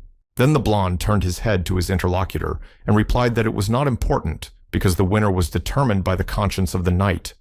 One of the skeletons was already standing near the head with his head bowed. After that, the two participants in the duel began to move toward each other, looking carefully into each other's eyes to read their thoughts and guess what their opponent is going to do and warn them against it. The first knight is a representative of the goddess of light and justice, Archduke Dragnia, and King Leonhardt with the heart of a lion. Everyone was focused on the development of events because it was an important matter for everyone. Suddenly, the phrase was heard that this knight in metal armor could accept the challenge. He stood and stood silently in his place for a few seconds. Everyone was also waiting for him to make at least one reaction.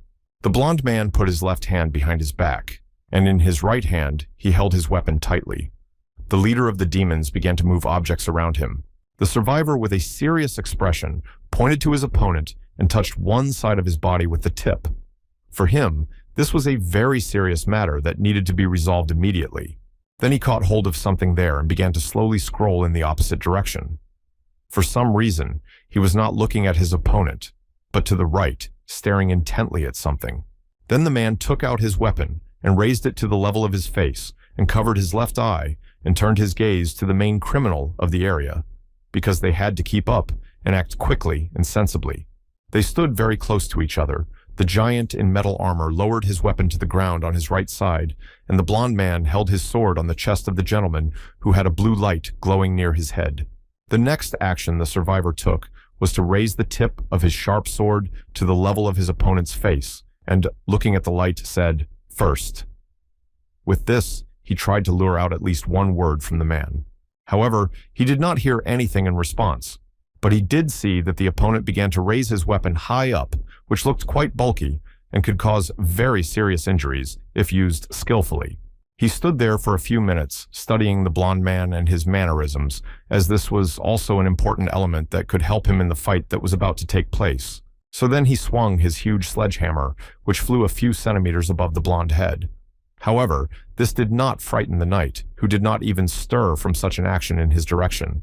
The red-haired girl, watching from the side, said out loud, frightened, "What if he doesn't block this?" And everyone present was quite frightened, because you can't lose in this battle. At this time, the blonde man stood there thinking about what he should do.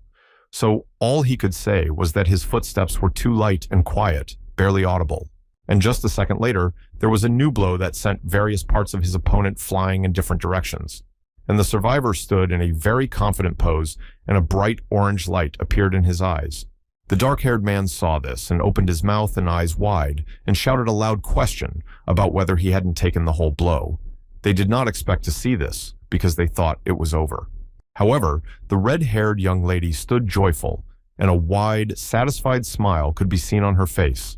And looking forward, she said that it was amazing.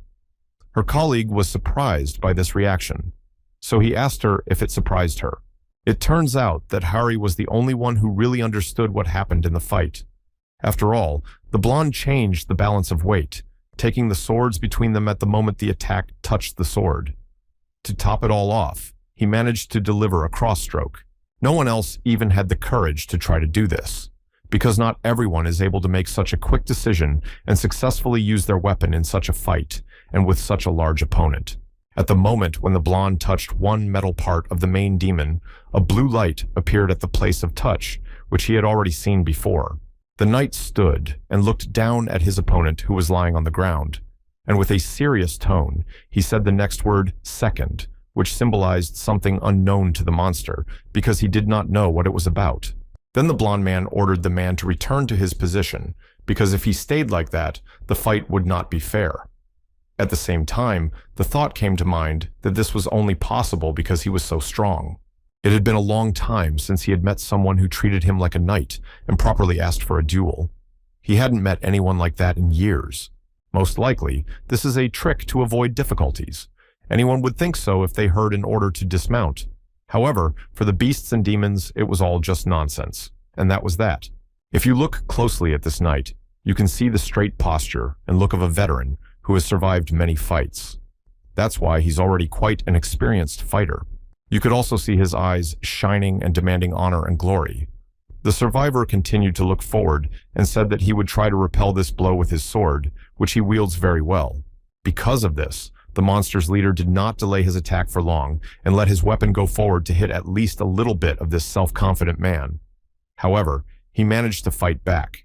This happened very magically, because from the outside, it seemed that the blonde man was using a small amount of his strength, while his opponent was using a lot of it to win this fight. After that, the survivor walked a few steps closer to the gentleman in the metal armor, gently touched the tip of his sword to his chest, and calmly said, "Third." This again surprised the chief, for he had not yet figured out what this counting was all about. He is the pinnacle of a highly respected knight who is respected and challenged.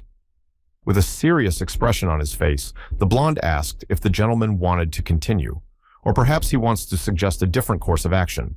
The animal did not give any answer yet, but thought that he did not want to use his necromancy abilities because he wanted to fight this man a large number of times. And this should happen as a knight should, without any use of force, just his sword against my sword. And at that moment, several lines of bright orange color began to move towards him. And then the next question arose in the beast's mind, how he had fought with famous knights before, when he was proudly traveling the world, looking at and exploring other places. Has he really forgotten how to do everything? The blonde man struck again, stripping the main man of his weapon, which fell a few meters behind them. The survivor said, 10, and then he added that his opponent's sword skills were becoming precise to a fault, and he asked if he was able to bring back his memories of the old days, when he was a young man, interested in everything around him, and therefore skillfully trained with a sword.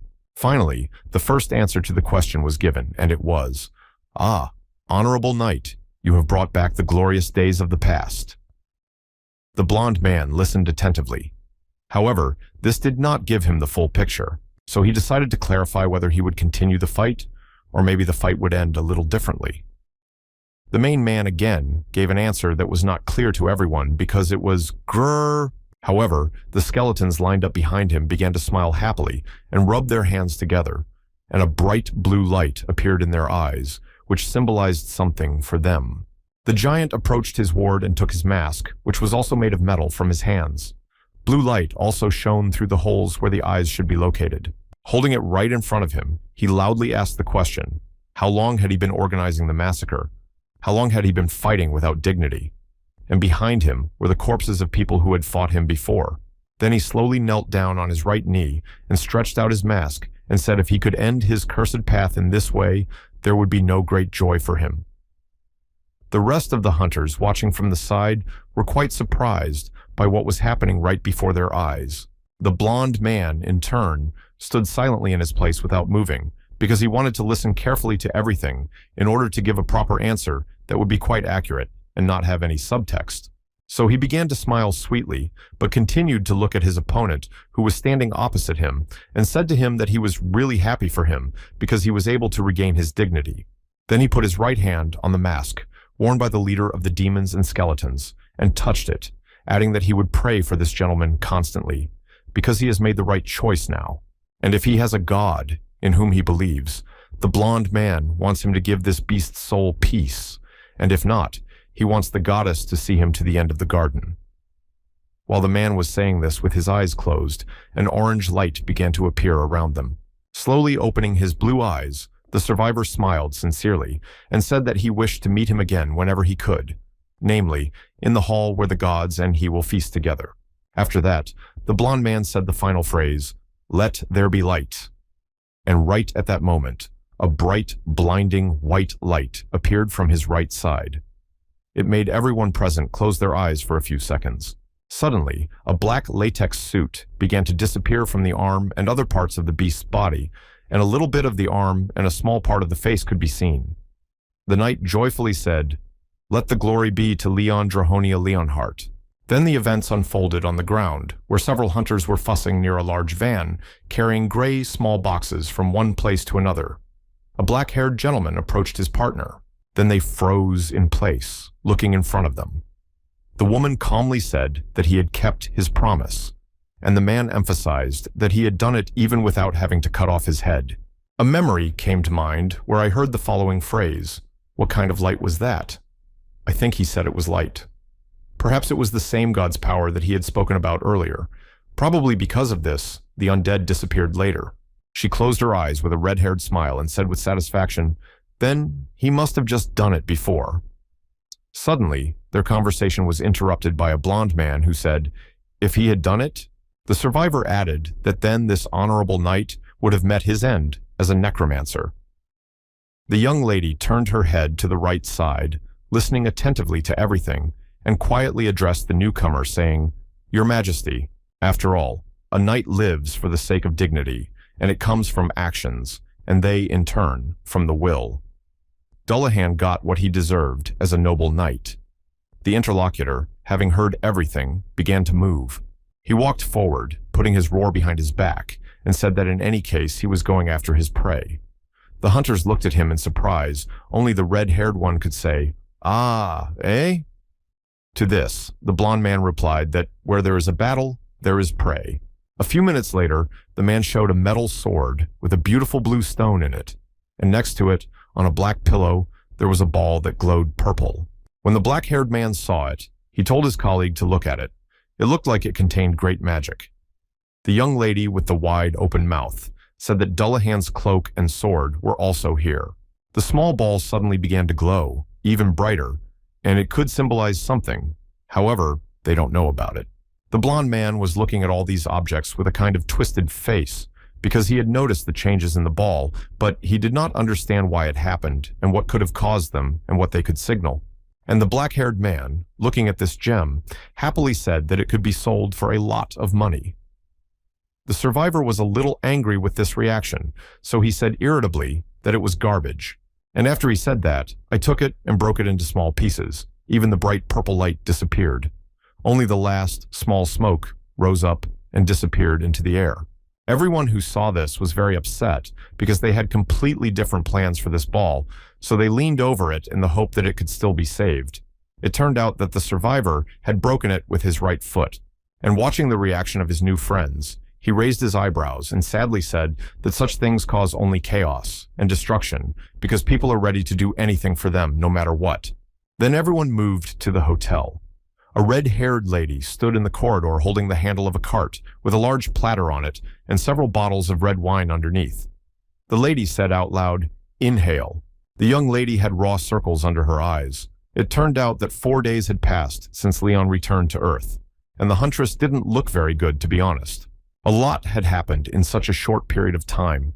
For the first time, there was a problem with taxes. The red-haired lady was very tired from everything that had happened in the last few days. While they were still on the field, the blond man began to say, how dare she ask the king of another country to pay taxes? The woman said that he could pay with mana stones.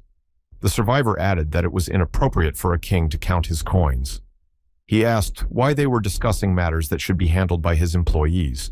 Hearing this, the lady froze in her tracks and sadly plunged into her thoughts that she should stop worrying about money because it was not her concern. It should be left to specially trained people. Then there were followers on the divine earth. So they came to the cantor and asked the question, how will we be paid the tithe? They were people of different ages. A blond man with a serious expression and raised his eyebrows said that 19 trillion. It turns out that they need to pay 90% of their income as tithes. And finally, he asked how generous this offer was. One old man furrowed his brow in sadness and quietly replied that taxes and living expenses were quite high. So 90% of income sounds like a lot. The survivor was dressed in a classic suit and tie. He folded his arms across his chest and said in a serious tone that, as the heir to the goddess, could he think about going hungry? After all, his guild will take care of social security, accommodation, food, and other things. The red-haired woman, holding a gray sheet in her hands with a joyful expression, said, as for the divine rice, it has a very high appraisal value. The man and the woman heard this and said in surprise in one voice, what? Then they came closer to get a better look at the price, and when they saw it, they froze in place in shock, because they did not expect it to be so expensive. When they came to their senses, they asked why they had to pay so much for a bag of rice. Even if they tithed 90%, how much would they have left over? The biggest problem was Leon's place of residence. When they came to look at one of the apartments, the man folded his arms across his chest and asked why they were on the brawny field. How dare they put him in a place without a single piece of art? He began to furiously demand a luxurious bed, servants who would always be there for him, and a painting he could admire at any time. The huntress was confused by this reaction, so after listening to everything, she called the bureau and first apologized for calling so late. That night, Hera had to look for a room in a 5-star hotel until 2 in the morning. She was very tired, so she knelt down in front of the blond man and, crying bitterly, addressed him as Your Majesty and asked him to finally go to bed. After that, They came to a compromise in the form of a painting or a vase in the room. And this brings us to the present moment, where the young lady came to the door of her ward, knocked on it several times, and quietly informed him that it was her. Upon hearing this, the man allowed her to enter his room. The red-haired woman cautiously went inside and decided to ask if Her Majesty was feeling well. The gentleman was sitting on a large upholstered chair, looking out the panoramic window, and a bottle of red wine was on a small table next to him. He answered the question with a short and clear yes. After a little bit of self-control in her fatigue, the huntress came closer and pulled up a wheelchair and said that it was time for breakfast. Holding a glass, the gentleman asked her sadly if she had eaten yet. The lady replied that she had not. The blond man closed his eyes and said that you should eat while you can. You should not skip meals. Taking out a saucer of food, she said, "Ah, okay." Several plates were well filled with food that had been specially prepared for this already a bit impudent and fastidious man who did not care about anything at that moment. Carefully examining the contents, the woman said that everything looked very good. So she decided to eat a sandwich or something else a little later. After all, now she had to serve her ward. Suddenly, her thoughts were interrupted by a blond man who threw his legs up on the table and said without looking at her that she could start. The red-haired woman turned her face in his direction in surprise. She thought for a few seconds and then began to stroke one strand of her hair, and with a smile, she thought that he was really going to share his breakfast with her. So she quickly sat down at the table, where the utensils were already laid out. She closed her eyes and smiled broadly, thinking that the time had finally come for this demanding gentleman to become a little kinder. But again, her thoughts were interrupted by the blond man who asked her what she was doing. When the woman opened her eyes, she asked in surprise, "Excuse me?" Finally, she saw that he was looking back at her. She froze in place, not understanding what he wanted from her, and then he asked her another question about what she was doing instead of preparing the food for the party. The young lady replied in confusion that she thought he wanted to share.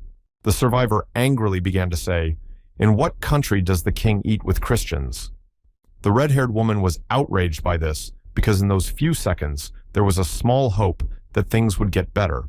A few hours later, a black-tinted car pulled up to this beautiful hotel. It parked next to the main entrance to the building. It is usually the one used by all visitors. The Hunters Association made a significant decision to provide additional funding and assistance in relocation. This is not a palace, of course, but they are ready to take care of his comfort. The blond man was looking at the window on the right side of the house and said with a strange expression that this was very thoughtful. However, he cannot ask for too much because he is just a guest, so he let them take care of it. In the front seat was a red-haired huntress who slowly turned her head back and addressed Her Majesty and asked him what he thought about the distribution of the loot. The man was a little angry at this question, so he rudely replied that they had already talked about it before and she should have taken care of it herself. And finally, he added that he really liked the cloak, so she could keep it. Hearing this, the young lady began to smile sweetly, but answered rather briefly, "Yes, Your Majesty." A few minutes later, they arrived at the place they needed. The blond man and his assistant got out of the car and began to move toward the entrance. The woman said that this place was located next to the Hunting Association, and there is a helipad on the roof of the building, which is quite convenient. After all, it will be possible to quickly move between locations that need to be visited on the same day, so as not to spend a lot of time standing in traffic. Looking at the room with large windows, the young lady asked if this option was bad. What does the gentleman think? The blond man, who was standing a few meters behind her first, said mysteriously, The survivor carefully examined the white small Christmas tree with a serious expression and asked what it was. He had never seen such a plant on his way before. However, when they entered the room, it was quite spacious. The colors were calm, not overwhelming or irritating. Everything was quite harmonious and calm. There were many books on the shelves. At the entrance, they were met by the head of the shift, who turned to the manager of the Hunters Association, Khan Hari, who was walking first, followed by her ward, who was dressed in a classic suit. She froze in her tracks at what she saw because it was supposed to be a secret and no one was supposed to know about it. After collecting herself a little, she asked in a serious tone who this gentleman was and how did he know her name. The blond man put his hand over his heart and smiling sweetly said what a coincidence it was. After all, he was the director of the Food of the Future Dojin Company, and his name was Park Jong-chan. The red-haired woman began to smile and asked, "D. Dojin Group?" And thoughts flashed through my mind that this is one of the best bakery companies in their country, and it turns out that the director of such a company was waiting for them. When the woman took a closer look at his face, she noticed that he had quite beautiful features, namely, not thick black eyebrows, brown eyes, a small nose, and sponges as thin as threads that spread in a smile. Then the director turned to the blonde man and said, "Are you the one who survived?" And this made it clear to the young lady that this man simply knew that they would come here. And somehow, smiling mysteriously, he said that he was very pleased to meet Mr. Leon Drahony Leonhardt. And as a sign of the sincerity of his words, he stretched out his hand to shake. However, the blond man stood there for a few seconds and remained silent. But then he raised his head and shouted loudly, calling the other man a pathetic huckster who also wanted to shake his hand. This did not sit well with the king, so he decided not to hide his indignation. Then they moved to one of the rooms of the hotel, where the blond man was told that the association offered him this place for a year's stay. By the way, there were beautiful lamps on the ceiling, and the cantor will take care of the utilities and rent, so he has nothing to worry about. He is also introduced to room and maid service, so he can use all the services available. When the red-haired lady said this, you could see the fatigue on her face. I thought, phew, what a relief. Because information about the survivors is kept in strict confidence. And in a situation where Park Jong-chan's intentions were not clear, Hanhari was glad that Leon ignored his offer. After all, if he had, it would have been considered that she had failed her mission. However, this situation did not give the huntress peace of mind, so she stopped in the middle of the room and asked why the gentleman wanted to meet the king. The man replied that the trader might need only one thing, and he was most likely trying to make a profit. The red-haired lady listened carefully and asked, "Profit?" because she still did not understand what her word meant. And then the huntress realized that the man wanted rice, which grows in their valley and brings people many benefits and new strength with which they can work harder. Because of the urgency of the situation, information management was not going very well. Someone had recently tried to monitor all the actions of the cantor's staff to find some loophole for themselves. There was even a streamer who managed to record everything that was happening. However, the association asked him to delete the recording permanently because it contradicted their beliefs and the rules they had been following for several years. One day, the red-haired huntress was flipping through her social media feed and came across something familiar, so she said out loud, "Did he really upload it again?" Everyone hoped that the video had been deleted completely. In fact, it appeared overnight on the internet, where anyone can watch it at any time.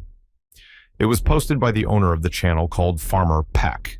The video was titled Sacred Rice. This video was also found by a blonde man who tried to make friends with the survivor a few days ago. It made him very angry. So he propped his face up with his right hand and angrily said, "That little insolent animal." At that very moment, a professor in a long white coat entered the office. The man in the classic suit asked if he was sure that rice had an effect. The gentleman leaned down a little and replied that he was sure.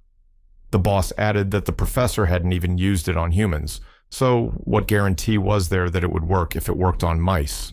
The lab worker had gray hair and large teeth that peeked out from under his upper lip. He also wore semi-square glasses.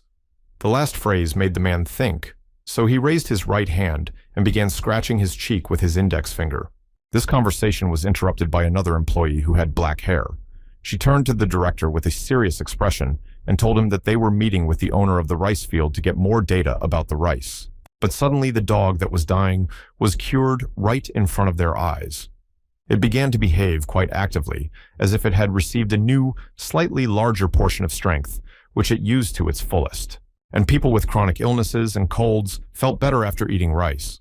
All the diseases of the locals were cured after they ate this rice. The researchers saw all this with their own eyes. The young lady went on to emphasize that they had no data on human testing, but it was safe to say that there was an effect. These words made the blonde gentleman very happy. He even began to smile happily. However, in 1 second, the gentleman's mood suddenly changed, and he gritted his teeth and raised his eyebrows and said angrily, "If only it weren't for this psychotic freak." He had dared to call the director of the Dojang group a worthless huckster. The black-haired young lady, looking forward, turned to the director again and said that they definitely needed this trait because it gave them a great deal of strength. The man replied that he was aware of this, so he would have to meet with the blonde again. After that, he quickly got to his feet and banged his palm loudly on his desk, saying angrily that the survivor dared to look down on them, so it had to be fixed immediately. After all, he had already begun to think of himself as God knows what because of this trait. However, the blonde man was sure that this impudent man had not messed with him because he would not let him run away from their friendship so easily. Because he was just like the rest of the survivors. Namely, an arrogant bastard who thinks his world was better. After saying that, the man began to smile sarcastically. He had a plan in his head. Then he got to his feet and said loudly that he would give him a culture shock, and it would be so that he would not even realize how they would have all the information they needed, and then he would not be able to do anything. It turns out that when Leon returned to Earth, he set himself 3 goals to fulfill during his stay here. The first was to spread faith and divinity. The Earth is full of gods and his followers, but what is really important is that God's power does not exist here. It is assumed that God should accept people's faith and bless the world. But instead, people get sick and the earth gets polluted. Therefore, in order to use the divine power, a new faith is needed. And so it is necessary that most people believe in the new God. The second task was to create an army of Knights of the Light. In this world, there is no organization of fighters who used divine power. If the keeper of the Holy Grail, King Leonhardt, is considered a half-god, then the Knights of the Shrines are saints. After all, they are Knights of the Gods. They use divine power. They were always dressed in metal, bulky armor that protected every inch of their skin. These people also had a large set of weapons, which they were quite good at, and they skillfully dealt with their opponents who tried to harm their lives and the area where they lived. And finally, to destroy all the evil that flourished on this earth and restore the divine power and restore the Knights of the Shrines. The blonde man wore a long red cloak to all his armor, which was constantly fluttering in the wind. Therefore, it is necessary to spread the faith, to maintain balance and order in the pantheon in order to raise the Knights of the Shrine. Perhaps this is too much to ask for the Knights of the Shrine in such a place. However, for the survivor, it did not matter. After all, he simply had to fulfill his duties. He was thinking about all this while standing with a glass of red wine in front of the panoramic window. Suddenly, someone interrupted his thoughts by addressing him as Your Majesty. Without turning his head, the gentleman looked to his right to see who was disturbing him. He also raised his eyebrows because he did not like it very much. It was a red-haired lady, holding a smartphone in her hands, who said that someone had officially asked to meet with him. The employee did not really understand who it was and why she was doing it. The blonde man thought for a moment and said, and then added that he saw no reason to refuse the meeting if they had gone through the necessary procedures. So he was ready to go and talk to the representatives. A few hours later, 3 men in classic suits were invited into the room. They were received by a blonde man with his assistant. The man sat confidently in a soft chair, waiting for an explanation of the purpose of the meeting. One of them addressed His Majesty and thanked him for agreeing to this meeting. The young lady turned her head toward the survivor to see his first reaction to these words. He was leaning on the back of a chair, one hand on the rail and the other propping up his chin. He had a serious expression on his face that told me about his intentions. For a moment, the blue color appeared in his eyes. Because he had already made a certain conclusion about these guests, he still decided to listen to why they had come and what they needed. The blonde man tried to keep his face positive because it was necessary for the case. Therefore, he would have to bow down to this stupid savage. So he began to smile sweetly and said that he had also brought a modest gift with him. Then the 3 gentlemen dragged the surprise into the room. It was very large and for some reason was made of metal, and the blonde man even stood up and leaned forward a little. Smiling sincerely, the guest stretched his hand forward and asked the gentleman to accept his gift. At the same time, the thought flashed through my mind that he would be very surprised when he saw what it was. It was just a first-class item that a savage could not even dream of. Once he tastes it, he won't be able to resist them, and then the blonde will force him to persuade him to become your manager. The blonde agreed to accept him, because since so much effort had already been made, he simply had no right not to take him for himself. After all, it would not look good at all. He said all this with a very serious expression. He wanted to avoid losing all his pride and falling face first into the mud. He had to show himself as a knight should. The guest was a little surprised that everything went so quickly, and he didn't like it very much, because what was wrong with him? As if he was doing him a favor when he was about to accept the gift. But he said out loud, "Doesn't the blonde want to check it out?" After all, he was just sure he would like it. The survivor turned to Hanhari and said that he did not have the strength to explain etiquette to these men. Therefore, she should open the gift. The red-haired lady had to do it, and she began to walk quickly to the object, which was located in the middle of the room. The woman came closer and reached for the handle with her right hand to open it and see what was inside. However, she did not do it quickly because something was alarming her. She wasn't entirely sure if everything would be okay after opening it and if there were any weapons inside that could harm them. When she touched the box lightly, it exploded slightly, a little smoke went up, and the door opened. The huntress was frightened and took a few steps back. With her mouth open in shock, the young lady turned her head to the guest and said, "C is for..." And the blonde man, squinting his eyes, replied, "Huh." Everyone in the room was quiet for a few minutes. Then the silence was broken by the main one among the three. He quickly walked over to the gift and put his hands up and said that it was the most elite weapon their company was proud of. That's why he wanted the blonde to choose what he liked. The huntress looked around and said in surprise that these were all unique items created by a Dojin group craftsman. The man replied that they were indeed unique and the best. Then he turned his head to the survivor and said that he had heard that he would be a hunter now. Therefore, he would need a weapon for that. The red-haired woman began to wonder if he was going to give away the unique dodge grip weapon. After all, this is a first-class weapon that can't even be bought for money. She had only seen it in YouTube videos when she was a student. That's why she was quite surprised. The blonde man asked the next question. Where should he use this low-ranking weapon? Because he did not know that this weapon is highly valued on Earth, and everyone wants to own it. This made the guest very angry, and he shouted loudly, "Low rank!" The huntress turned her head to her ward and addressed His Majesty to clarify what low rank meant. The survivor said in a calm tone, "How can you make a sword without the aura of the stars, or a holy blessing?" And asked the next question, "Do they only use weapons to hunt animals?"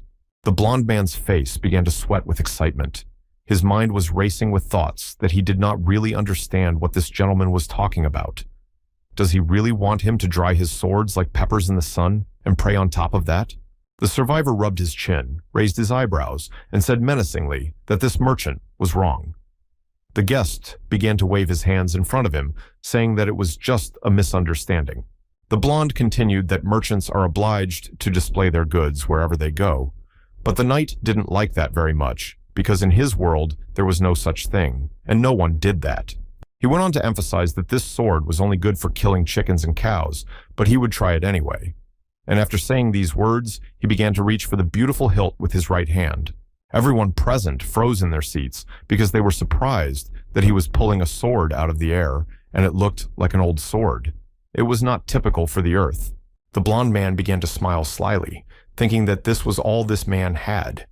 Did he really underestimate his weapon that much? This fucking savage. And he said out loud that he wanted to see what the blonde's sword was capable of. Then the blonde man turned his head to the woman and addressed her, named Hanhari. She quickly said, "Yes," when she heard this, and she stood there waiting for the next phrase to understand what exactly they wanted from her. The man asked her if she wanted to try one of these weapons. The red-haired girl opened her mouth wide in shock, because she could not even dream of such a thing, because unfortunately, it is not available to everyone. So she happily turned her head to her ward and smiled sweetly, waiting for at least some confirmation that she could try it, because she can't come to this decision on her own. The blonde lowered his head and looked down, because he did not know what he should do in this case. For a few seconds he sat and thought about his decision, because it had to be the right one for everyone. When the huntress received the approval, she quickly went to the box and began to look at everything carefully, deciding which one she should choose to use, because she might not get another chance like this. She chose a sword with a very beautiful carved handle. It was very large in size, so she tried to hold it tightly so as not to drop it on the ground and damage it. It turned out that it was a sword that she had admired for 4 years. After all, it was the weapon of the Master Park Jinchul, which was called Dawn. Many people on Earth admired his deeds. When a woman held it, she could feel the power it possessed. It really was as if he had been absorbing the full solar energy of the special gate for 10 days. After a second, the lady asked the blonde man again, asking if she could use this weapon. The gentleman asked why she needed permission to wave a toy. The blonde guest was very angry at this reaction. The red-haired girl then decided that she would definitely take advantage of this offer because she had been dreaming of doing this for a long time, but had never had the chance. And there was not enough time. There were many other more important things to do, and she quickly swung her sword toward the blonde man so that she could fight him. She was very excited about what was happening in her life right now. When she went to work, she could not have imagined that this would happen today, and the survivor deflected the first blow with his head down. He managed to do this without even getting to his feet or turning his head to his opponent. He did this very professionally. Then the woman decided not to stop, but to continue the fight she had started, so she raised her sword high up to strike her blonde opponent. However, the man did not just sit back and immediately respond to the blow. He did not want to lose to some earthly huntress. He was a very brave knight who boasted of his strength. When their weapons touched, something happened that no one expected. Suddenly, the sword held by the young lady broke in half. The first thing the owner did when he saw this was cough in shock. For several seconds, the red-haired woman stood in her place and did not move because she was quite shocked by what had just happened. The blonde man continued to sit in his chair. Then he threw his sword back, and after that he looked up and said that it was worse than he thought, and it was just a waste of time, as he had thought from the beginning. And finally, the gentleman raised his eyebrows and added that he was tired of this, so he would shorten the meeting. The men have only 3 minutes, because he just won't listen to this nonsense anymore. The blonde gentleman, still shocked, stood there and couldn't believe that the dawn was broken. It was the strongest weapon of the Dojin group, and his comrades also froze in their places. It took the man about 15 minutes to come to his senses. Sweat began to appear on his face again as he began to worry about the rest of his weapons. Then he turned his gaze and head to the watch hanging on his right side, and he was finally able to say at least one word out loud, and it was, "I." Then the blonde man and his workers bowed down, and he said that since this had happened, he wanted to get the patent rights to the rice fields.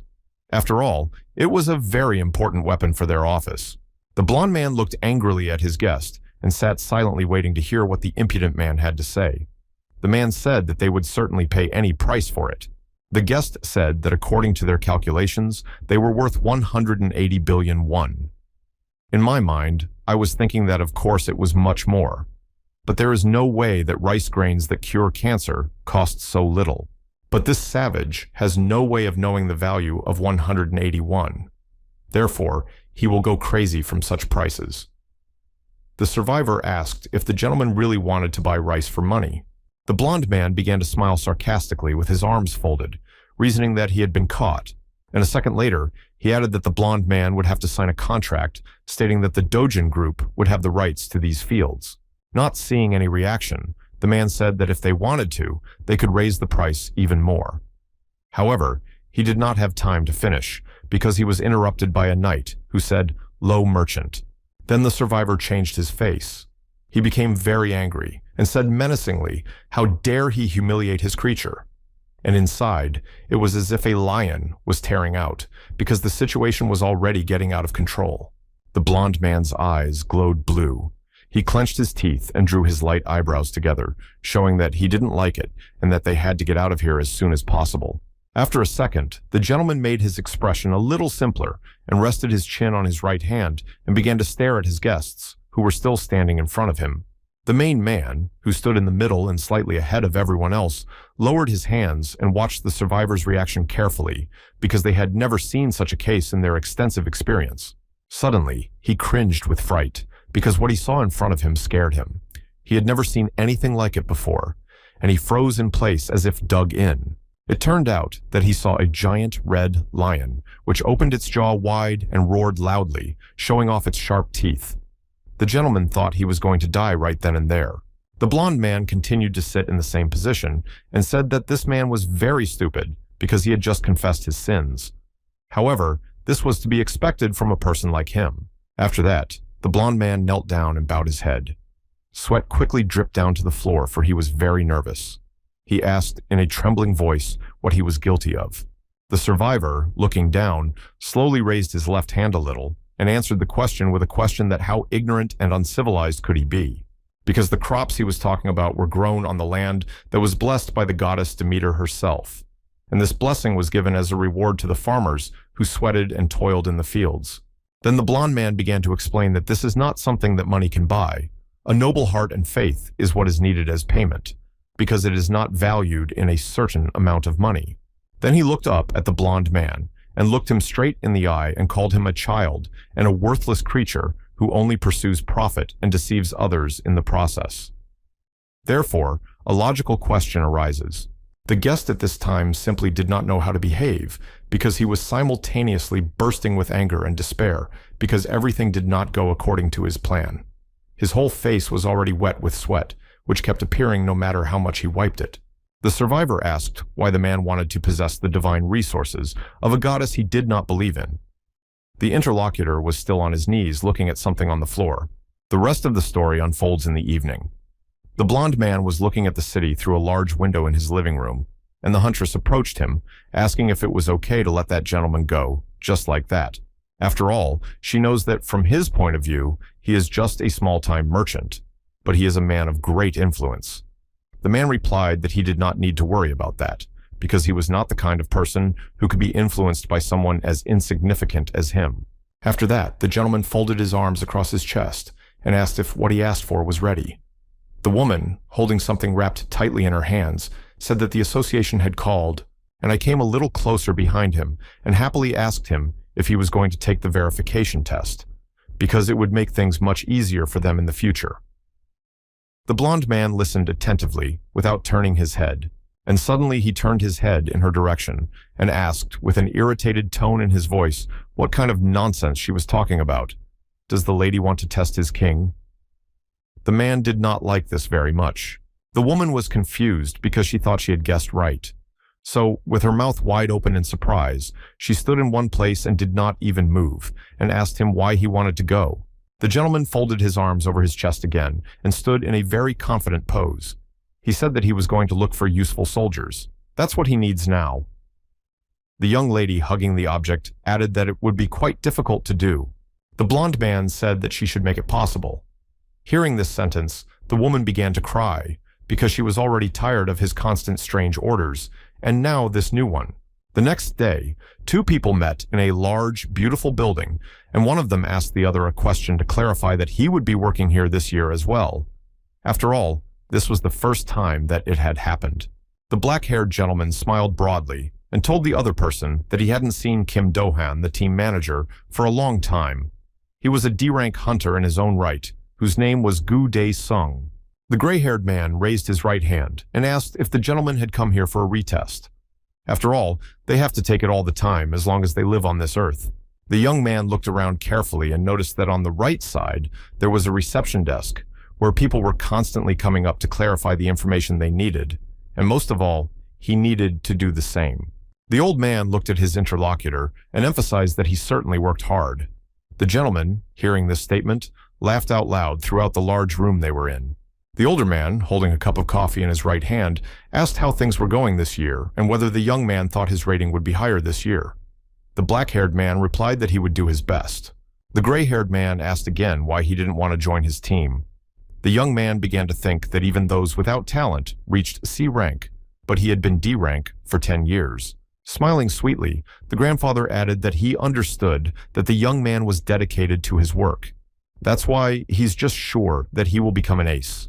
After all, people say that being in a team of miners is not so bad. The other man smiled in response and said it was true, because he had been doing it for 10 years. The black-haired guy said in a serious tone that he wanted to try to achieve more, because even paying the interest can be difficult, if it wasn't for the money he gets for dungeon raids. And considering his family, he can't give up. Therefore, he needs to rise to at least C rank to stop being a burden.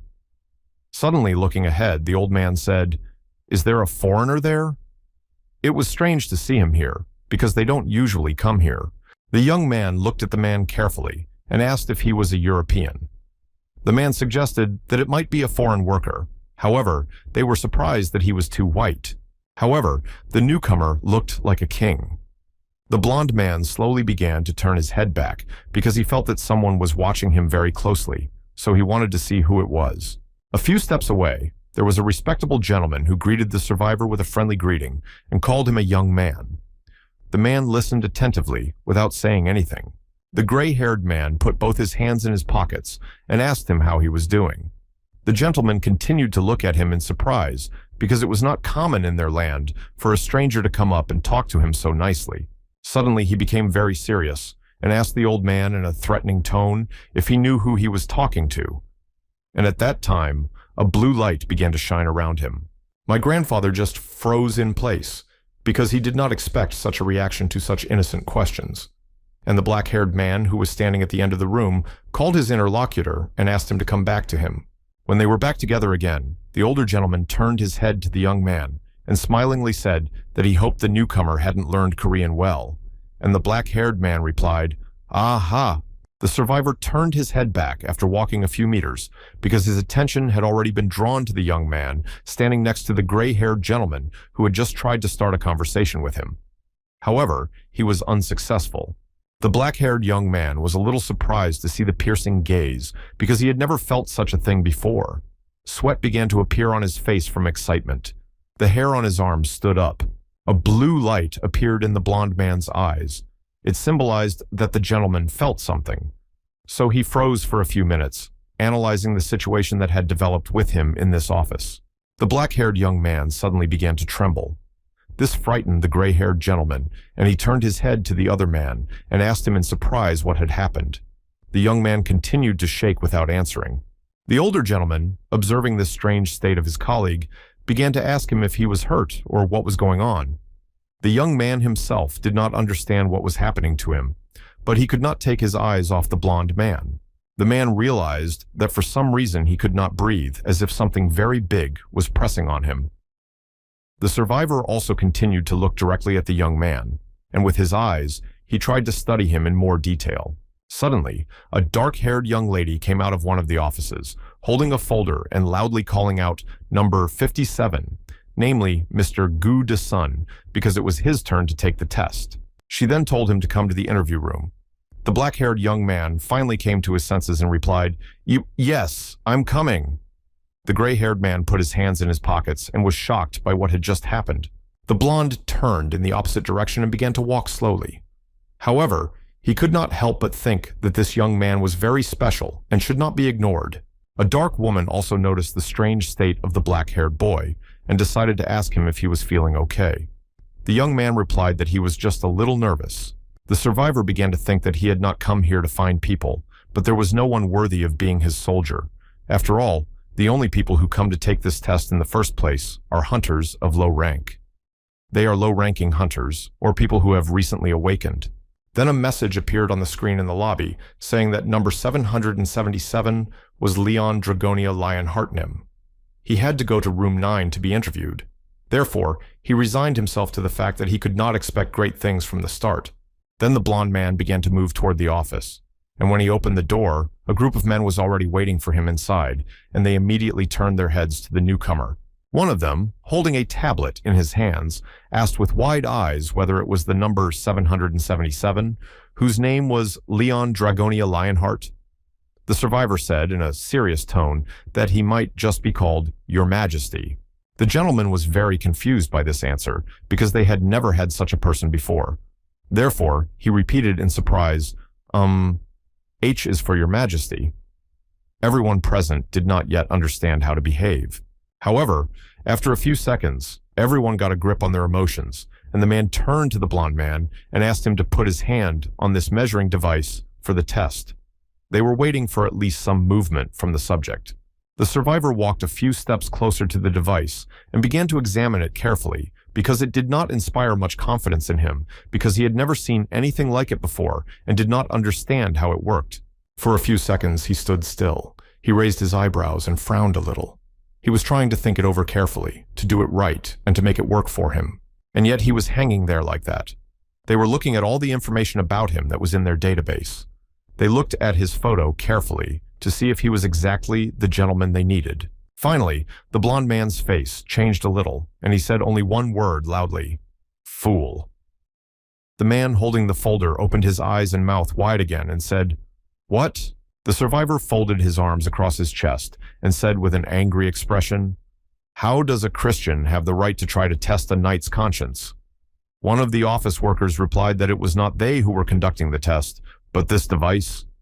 The blond man again said angrily that how dare a simple machine measure the strength of a knight? After all, only a noble knight and the gods can measure the strength of knights. The men present in the room were stunned by this answer, and a logical question arose in their minds. Why did this gentleman come here? The survivor turned his head to the left and said that he had come here in search of useful soldiers, but even judges are useless here. The gentleman began to think about the following: searching for people?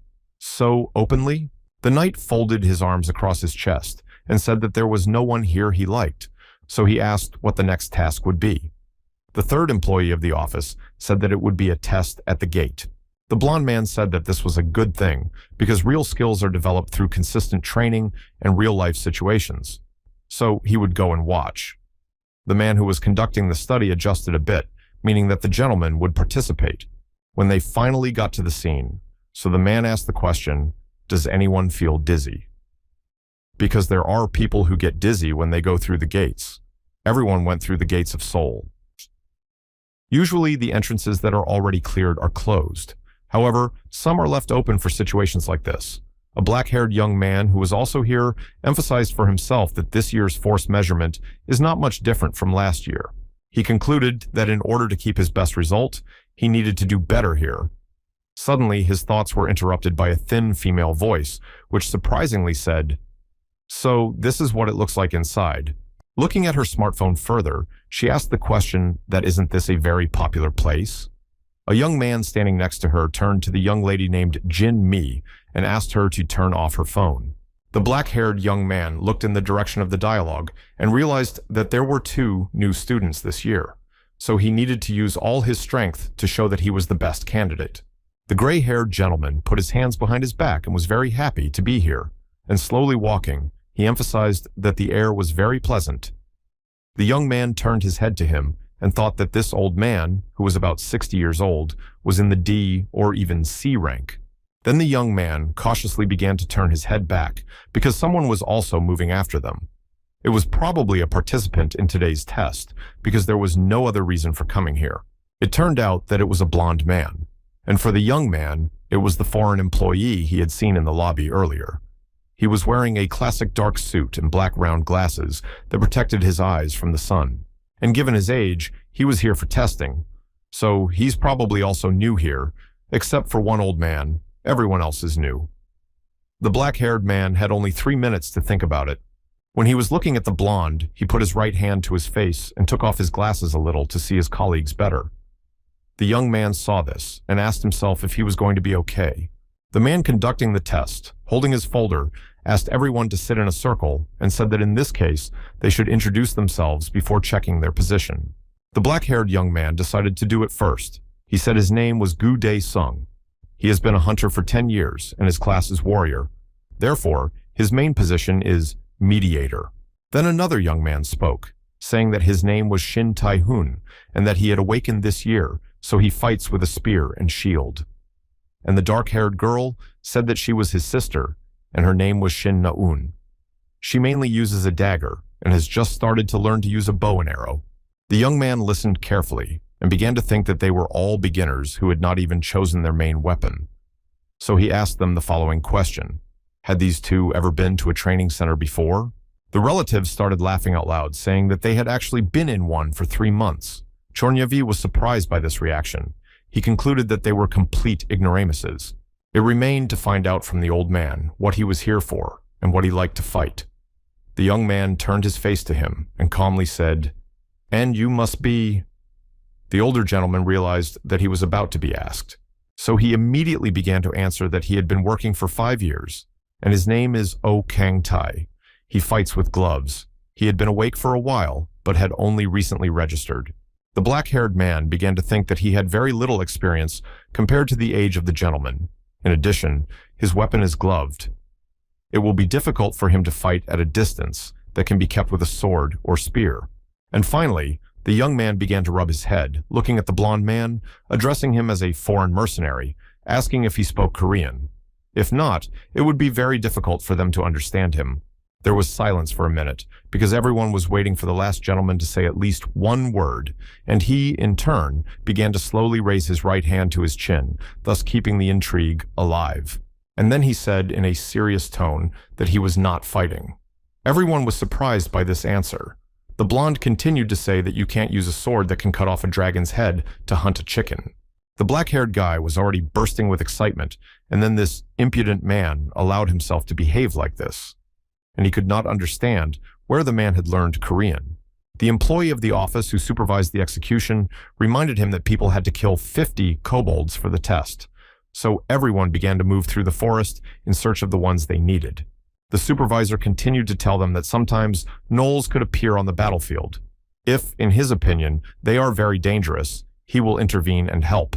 So they don't have to worry, they just have to focus to demonstrate their abilities. Everyone listened attentively to these instructions. The first to walk along the forest path was a black-haired young man who was already quite familiar with the situation, but the guy who was here for the first time still did not fully understand what was happening.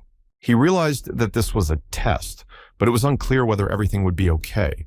Therefore, he had to turn his head back to look at his current colleagues. After all, a few hours ago, when they were all still in the clearing, he had angrily asked if everyone had brought their weapons, because without them, they simply could not go on a mission. The pleased girl approached the blond man, and demonstrating something in her hands, asked him if he wanted to take and try a bow and arrow, and clarified whether he even knew how to use them. The man took the bow in his hands, and asked in surprise if she really wanted the king to use it. The young lady smilingly confirmed his guess, and added that he should return it when he finished the task. The knight didn't like this very much, so he immediately changed his face and became very serious and angry. And in his hand, he began to clutch the weapon he had just been offered. Then he threw it on the ground, saying that a knight should not use long-range weapons. After all, he is not a coward. The girl was very frightened that he could harm her bow, so she began to scream loudly. Everyone was shocked by this behavior, to put it mildly. The office workers said that they had to leave, because they still had a lot of work to do today. Walking along the path, the black-haired man looked carefully ahead of him and concluded that in this case, they could not simply escape from failure. Therefore, he could not rely on these people. So he decided to take matters into his own hands, and pointing to the right, he addressed his partners, telling them that he knew a location, and he suggested they go hunting there. The young rookie smilingly emphasized that this gentleman had more experience than him, so he didn't mind. The rest of the team also agreed. Only the blond man remained silent. All he did was fold his arms across his chest. Suddenly, the newcomer ran up to the black-haired man and pointed in the opposite direction, saying that there was a settlement not far away, so he thought that the animals they needed would be there as well. The boy said that it was not a good idea to go to the settlement with their small group. After all, it would be almost impossible to get out if they were surrounded. Therefore, we need to think carefully before going there. That's why he suggested hunting for kobolds that live in the caves right across the street from them. To do this, you first need to set fire to the grass or leaves nearby and smoke them out of the caves. And when they come to the clearing, they can easily deal with them. The girl began to clap her hands joyfully, and her brother emphasized that this was exactly what was expected from a person with such great experience. The black-haired man was also amused by this reaction and support, so he smiled slightly and said, "It's nothing." But the thought flashed through his mind that such tactics were not a reason to be proud. After all, for so many years he had studied all kinds of guides and attack techniques in the hope that someday he would be able to enter a high-ranking gate. But so far, the only gate he has visited is this one. So this is the time he needs to get promoted, because he just can't stay in D rank for so many years. He wants some change that will turn his life in a different direction. Suddenly, his thoughts were interrupted by his partner's frightened voice. The black-haired man turned his head and saw that the young man was frozen in place, but he managed to say, "A is for ahead." When the young man looked ahead, he noticed several kobolds standing a few meters away. The young man asked the girl's brother not to rush because he had to act reasonably. A second later, the animals began to move directly toward them, so there was no time to hesitate. The black-haired man told the newcomer to block their attacks with the shield he had brought with him. When the animals saw the prey, they began to move quickly to overcome it and get a good meal. As soon as they noticed the people, their saliva began to appear, so their minds simply turned off, and instincts took over. However, so far, all the people present had accepted the fight and were doing very well. They stood in a circle and repelled every attack of these animals without showing any fear or confusion. Everyone was enthusiastic about the battle, so they did not relax for a minute. After all, if they did, these animals would win. The dark newcomer was pleased that they were doing so well. He was even smiling, and while doing so, he was able to emphasize that these animals were just plain stupid because they didn't even try to protect each other. And their attack is not that difficult to block, as long as they are all running in front of each other. Don't they have a plan of action that everyone should follow so that there is no such chaos? Suddenly, the sister began to shout loudly that the young man was about to be attacked right in front of her, so she quickly raised her bow and began to aim at the victim. Instead of trying to defend himself, the young man turned his head back to look at his relative, who was screaming loudly, as if in a voice not her own, and saying something to him. And just a split second later, the animal landed right on top of the young man, knocking him back to the ground. The black-haired man was not far away at the time, so he could see what happened.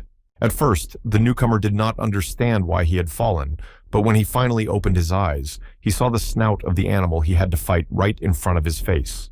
The dark-haired man approached the victim, stopped for a second, and shouted to everyone, telling them not to relax, but to keep an eye on themselves, because they might be weak, but they were quite agile. After these words, the girl managed to overcome two animals that were moving toward her at the same time.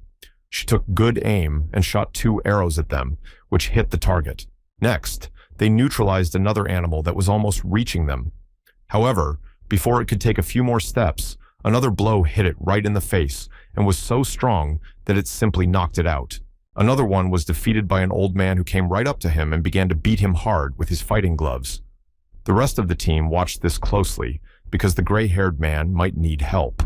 The gray-haired man saw that they were doing quite well, so he turned his head to everyone and said that there was only a little bit left, so they needed to push harder to win.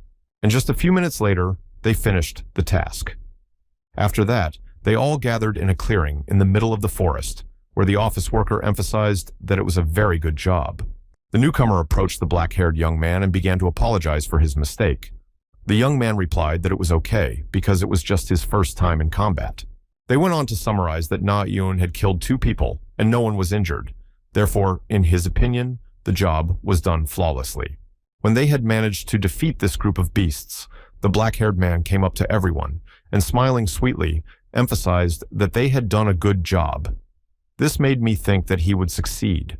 Then he began to recall that he was a little nervous at first, but they were a pretty good team. But there was something that upset him a little and did not allow him to work calmly. This excitement was caused by a blond man who was standing opposite him.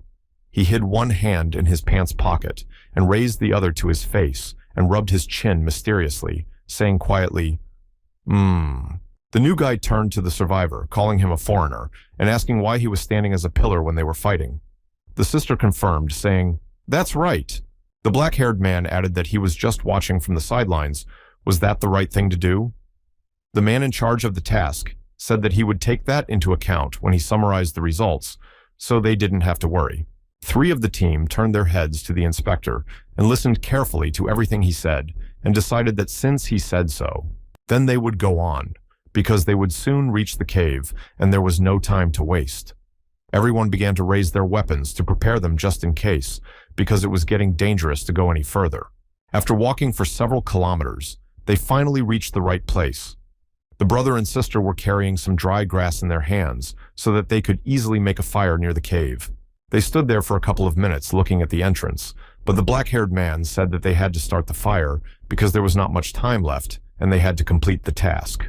Everyone began to demolish and lay dry grass to cover the exit from the cave and also to allow the smoke to get inside and reach the animals that were there and force them to come to the surface.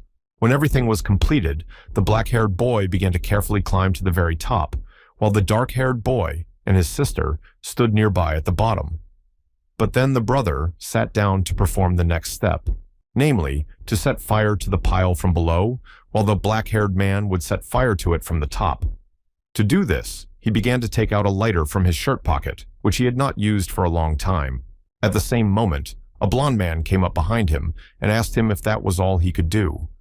The young man apologized and then added why he had spoken so suddenly, since he had been standing aside.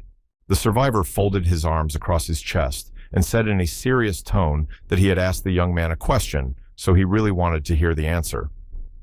Everyone on the lawn waited to see what would happen next.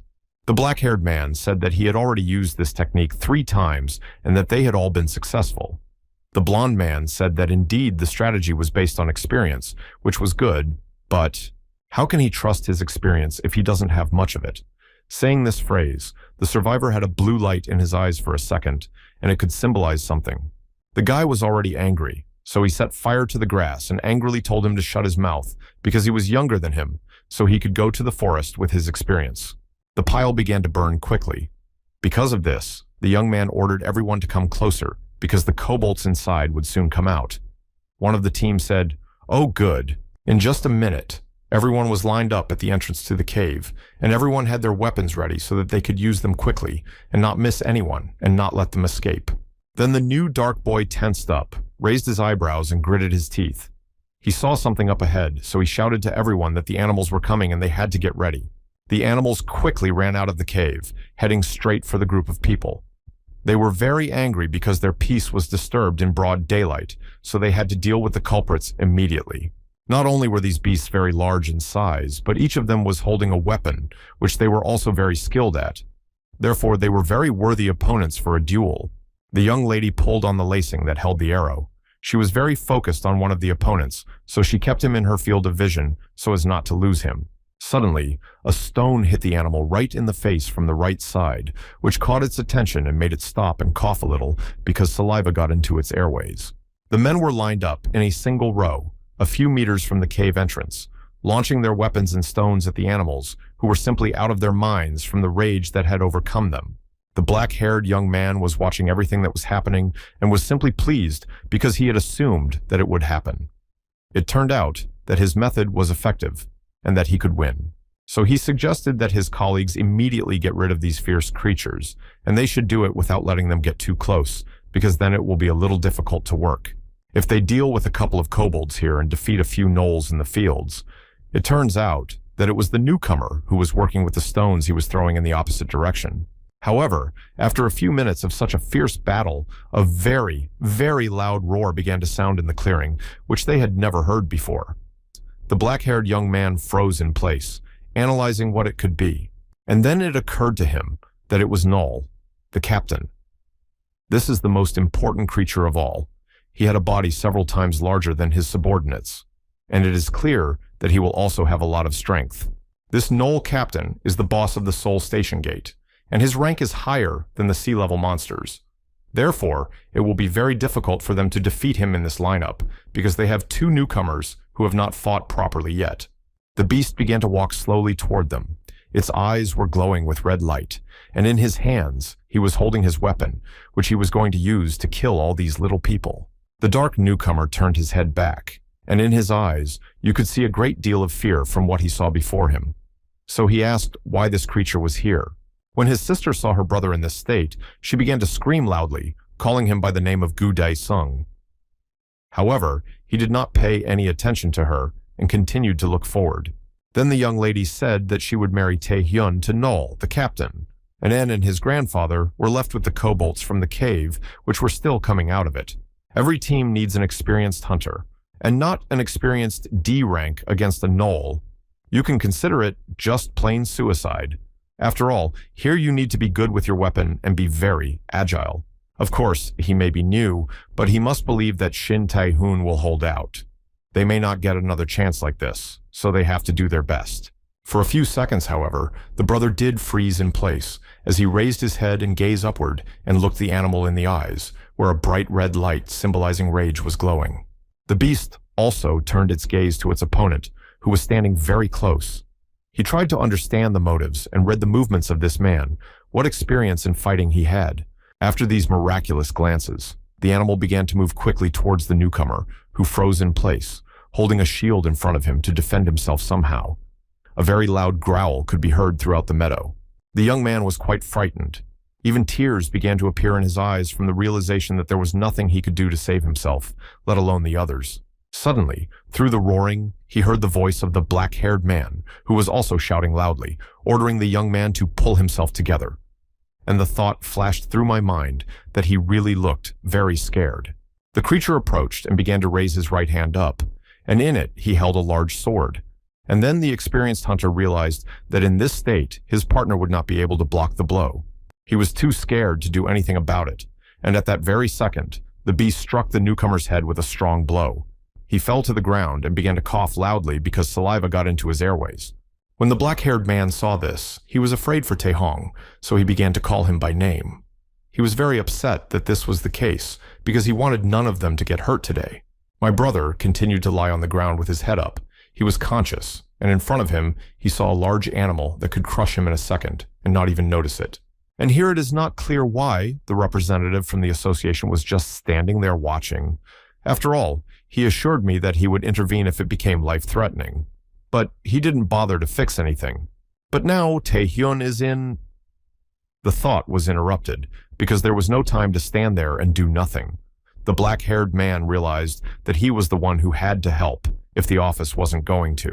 So he raised his eyebrows, gritted his teeth, scrunched up his face, and after thinking it over, realized what he had to do first to turn this giant beast away from the man. And then the newcomer pushed his metal shield toward the man. The gentleman quickly grabbed it, put it on his left arm, and shouted to his partner to move back a little bit if he could. After this sentence, the creature turned its attention to the experienced young man. It began to growl loudly to scare him. At the same time, it had a bright red light in both eyes. It turned its head back for a few seconds, probably to pick up its weapon because it had dropped it when it struck the first blow, and without it, he would not get into a fight. And when he managed to do that, he immediately turned to the person he had been attacking from the very beginning and started swinging at him again, because he would not leave him without fully understanding him. However, he failed to do so, because the black-haired man had already run to the newcomer, and holding his shield above his head, protected both his partner and himself at the same time. The blow fell right on the shield. However, the creatures did not give up so easily, and they continued to press their swords on the shield to pinch the thought, which was a little difficult for him to fight. This made him scream loudly, and after a few such intense minutes, he threw the shield aside because he could no longer withstand such pressure. Seeing this, the beast stopped and looked directly into the eyes with its piercing gaze and began to growl as if this was what it wanted to say. However, not everyone is able to understand this, so he realized that he had to act here and now, while this man was standing next to him, so defenseless, and he could just strike him a fatal first blow and not bother with him anymore. However, it was not as simple as the animal had imagined. The black-haired man managed to pick up his shield from the ground and use it again to protect his body and his colleague. The next blow was also very strong, and then a question arose in the young man's mind. Will he be able to block the next blow? Perhaps he could if Taehyun pulled himself together and helped him deal with this wickedness. If they didn't, then everyone on this clearing would simply die. Suddenly, his thoughts were interrupted by a voice that he had heard only once today. He said, "It could be worse." It turned out that it was a blonde man who was able to stop the sword blade by holding it between the fingers of a chicken. And standing very close to the young man, he invited him to try again. The black-haired man did not immediately realize what was happening. After a second, he came to his senses and turned to the survivor with his mouth wide open and asked what he had said. He still couldn't understand that he had managed to stop the attack with just 2 fingers. The blonde man decided to be more detailed, so he told him to raise his shield and fight the gnoll again. After all, he had already fought him, and there was nothing to stop him from doing it again. The black-haired man still could not come to his senses. He raised his eyebrows and began to clarify. What? The survivor advised to first block the blow, and then attack immediately, so that the opponent would not have the opportunity to come to his senses and take measures that would help him win the fight. However, the black-haired man asked him menacingly if he didn't see what was happening. All of them are in danger now, so you can't just repeat the same attack several times. The blonde man was very angry and shouted furiously, "You ungrateful Christian! How dare he contradict the will of a king with a lion's heart?" As he was shouting, the gentleman's eyes grew yellow. After all, it is an honor for a Christian to be instructed by a knight like him. He added that he would pass this on to his grandchildren. Finally, he emphasized that the young man did not even express his gratitude for this favor. So the blond man repeated again that the young man should take the shield, block the blow, and attack. The black-haired man, holding his weapon carefully, began to think, "What? What did I do wrong?" It took him a few minutes to regain his composure, to the fact that he needed to act as quickly as possible in order to survive, because the creature would not bother with him, but would just kill him with one blow, without even blinking, because for him, it was a simple routine. However, for some reason, the animal suddenly turned its muzzle to the right side and began to growl in a completely different way, but the red light in its eyes did not disappear. A large amount of saliva could be seen between the large, sharp teeth. It turned out that he was looking at the blond man, who for some reason disturbed him with his presence here, and the man was staring at the creature without looking away, and he took only one sip. He began to wonder if this dog had a dying wish. For just a few minutes, he stood there with his head up, looking at his opponent. You could see from his pose that he was not afraid of him at all, and the animal was only getting angrier and angrier from such a close look. Saliva began to drip from its jaw, which had already accumulated and had nowhere to go. A red light flashed in his eyes. The black-haired man stood silently, frightened, watching this picture from the side. He didn't try to give himself away because he would have to fight another fight for which he was not ready. However, there was no turning back, so when the creature turned its muzzle toward him, he raised a shield over his body to be able to deflect the blow that was to follow. And the animal did not hesitate, but quickly swung its big sword. The young man managed to deflect it, although it was very difficult, because he had to put a lot of his strength into it. Sweat began to appear on the hunter's face, because he was very nervous, and secondly, he was spending all his strength, because the opponent was very strong, and he almost dropped his shield. Suddenly, the blond man's voice was heard again, first calling the young man stupid, and then asking him what he needed the shield for, and advised that he could use it for his own purposes. The survivor then folded his arms across his chest, and began to say that it was better not to attack an opponent stronger than yourself first, but rather to deflect his blow and wait for the right moment. Then he asked how he could hope to win when he was only defending himself. After all, his opponent is not a log, but a living being who is constantly learning something new. So, the blond man suggested using his head for the purpose. The black-haired man's head was boiling over, and he nervously shouted that he was offering him. The survivor kicked the young man in the back, saying that his opponent was now right in front of him, so he should not be distracted because he could lose this fight. The young man was very scared, because every next punch he managed to deflect could have been deadly for him. The blond man continued to give out various instructions. First, he told the young man to focus his attention on the creature. Then he advised him not to bury his potential, but to use it here and now, because he might not get another chance like this. And he really wants to change his rank, and for this, he needs to try hard. Finally, he said in a serious tone that the young man could do better. After all, he had been doing similar work for 10 years, so this should not be a new thing for him, and fear and confusion should disappear by themselves. After listening carefully, the black-haired young man began to think that he had potential. He was just a talentless D rank who had no unique habits, and he could not believe that this could not be so. But before he could finish speaking, he saw the big face of the creature in front of him again, preparing to attack him again. But despite this, the boy continued to think that it was impossible for a potential to appear so suddenly, just because he said so. And the animal still looked at him with a piercing gaze. But there was some sense that this time he would be able to win, and it gave him the strength to get himself together and take action to get that long-awaited victory. And before he could think about it, the creature stopped in one place and began to raise its paw up in the air, holding its weapon, as it did every time it was about to strike. When he saw this, the young man was a little scared, but then he began to convince himself that he could do it, that he would be able to do everything to win. After all, he had not come here in vain. But when the sword touched the shield, it began to slide slowly along it. And so the young man managed to deflect the blow, and he did it very skillfully, so that even the animal took a few steps back. And then the black-haired man realized that he had succeeded, so he could continue to fight for his victory no matter what it took. Because this case is very, very important to him. Even for a couple of minutes, he allowed himself to be happy, because in the 10 years of his work, he had never been able to do that. So this was a turning point in his life. However, while he was rejoicing at what had happened, he received a fist bump on his right cheek from the creature, which reminded him that it was too early to relax, because the fight was not over yet. The blow sent him flying a few meters away. The blonde man stood nearby and silently watched everything that was happening to see if he should take this young man into his army or not.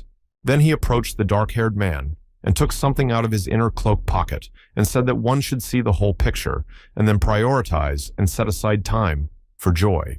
And finally, he added that the young man still has room to grow. That's why his result this year is D rank. The beaten boy continued to lie on the ground because it was very painful, and also because he was unable to get a new rank again.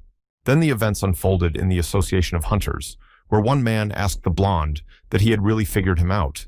And how did he manage to do it? Because no one had ever done it before. The survivor said in a calm tone that he had managed to do it from the very beginning, and to be more precise, as soon as he entered the office, he immediately noticed something strange.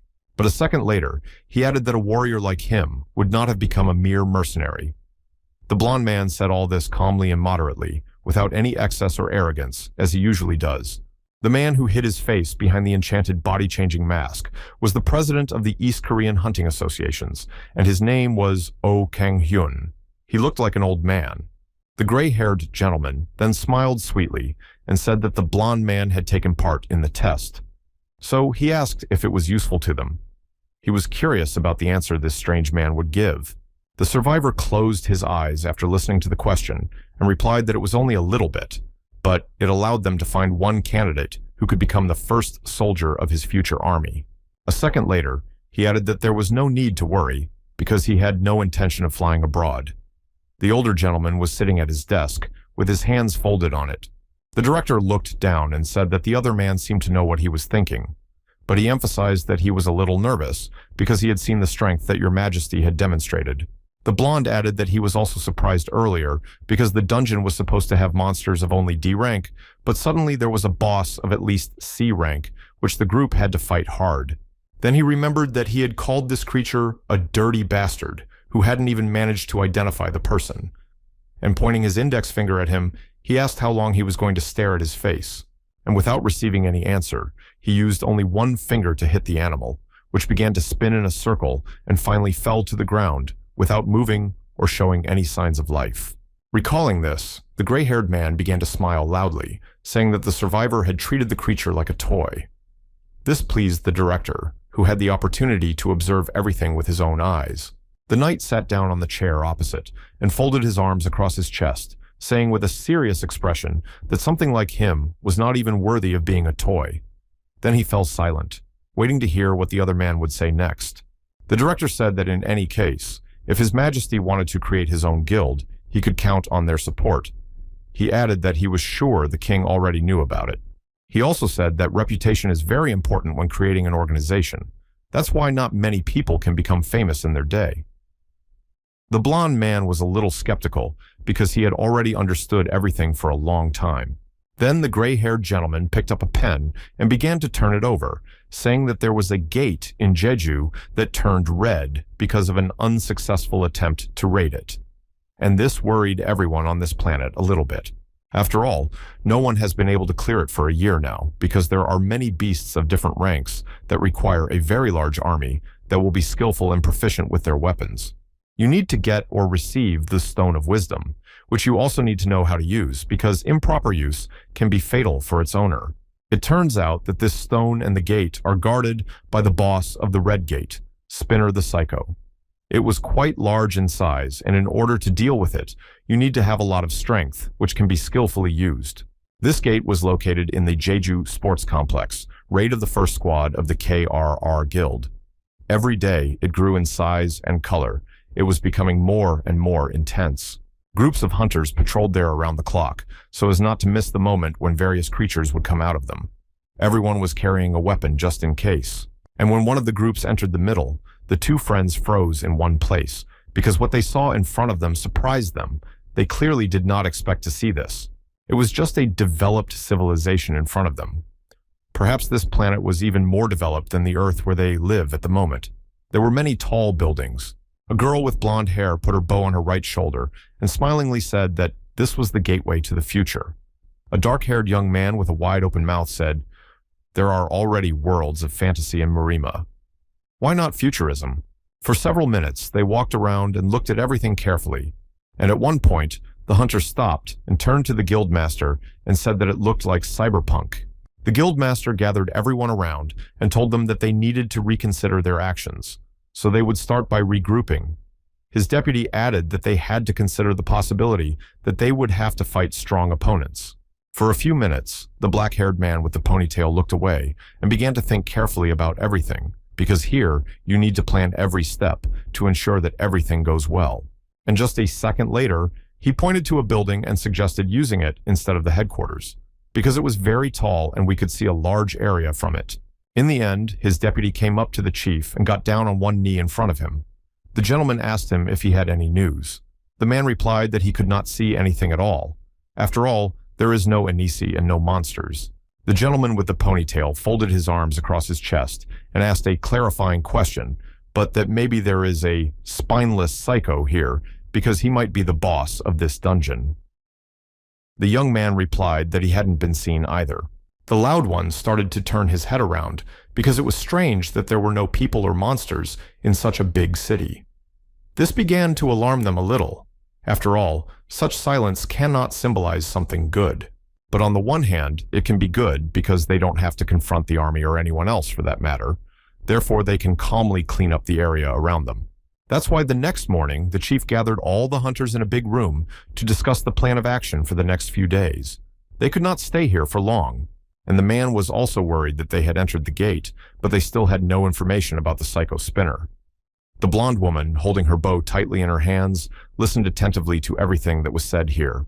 So he ordered to continue to observe the area around the headquarters, and they need to choose a team for reconnaissance. He said this in a serious tone, which everyone understood the seriousness of it. And while saying the last word territory, he was hit by some unknown blue light. It came out of nowhere and hit the chief right on the head. The hunter, who was standing very close, fell to one knee and frightenedly said the name of his boss, Ha-Su-Yon. After all, the worst thoughts had already run through his mind, because they were not prepared for such a development. Everyone present reacted differently. The woman with blonde hair just froze in place, and behind her stood a man who began to scream at what he saw. And literally in a few seconds, they realized that they were under attack, so they should all move to the shelter right now and wait it out, because it's safer there. Then they noticed that a large metal hammer flew into the room, which could have killed someone. But it was good that it landed exactly where no one was. Then something fell to the ground and exploded on the ground. It was very loud, and the fire began to spread quickly. All the hunters began to run in different directions to save themselves. They had to run very, very fast, because various parts of the buildings were also flying around and could harm people who were in the midst of such terrible circumstances. At that time, the deputy chief continued to kneel down and loudly call his boss's name, because he had hoped that the man had managed to escape, despite the fact that the hit was accurate. However, after half an hour, he realized that he was doing it in vain. So he began to think that even the A-rank tank, Han Soo-hyun, did not have time to react in time. So what kind of monster was this? Then he approached the blonde and said that this raid might be their last. And then he asked if she had found out where the enemy was. The girl replied that she was 3 hours away, but the distance was difficult to determine because of the dust. A few minutes later, however, she turned to the deputy and told him that the building would not hold and that the collapse could happen right now. Because of this, he loudly shouted to the others that they needed to make a tactical retreat. The group of people began to move quickly toward the exit as the building began to collapse. Therefore, in order to escape, they needed to get outside as soon as possible and run to a safer place. As they were running, the girl turned to the deputy who was moving alongside her and asked him about the guildmaster's body. The gentleman replied that something was wrong and that they would come back for him later. So he ordered her to run forward and check the exit. The blonde quickly began to fulfill her task and told them not to lag behind, but to catch up. Having reached the door through which she could get out, the young lady turned her head back and shouted that she did not see any monsters here, so she thought the exit was safe. And without waiting for the others, she quickly slipped outside to assess the situation and see if the creatures were hiding somewhere, waiting for someone to get out of the building. The girl landed on the ground and began to look around, but suddenly, something made her freeze in place because she felt a rather unusual sensation all over her body. And then a strange red stripe appeared on her neck, and she noticed that suddenly that place was very itchy. At first, she could not understand what was happening around her. When the deputy and the rest of the hunters finally reached the exit, they noticed something else that made the lady from their team stop in one place and not make any unnecessary movements. For a split second, the black-haired gentleman froze in his tracks, and with his head slightly forward, quietly and surprisingly said, "Hari?" He was trying to find out if she was okay. And then he realized that these red things that are located everywhere on the surface are spruce branches, and there was a lot of it, so it was simply impossible to move around the city safely. However, there was only one question. Where did it come from? Because it hadn't been there a few hours ago, and who could have done it in such a short time and with so much of it?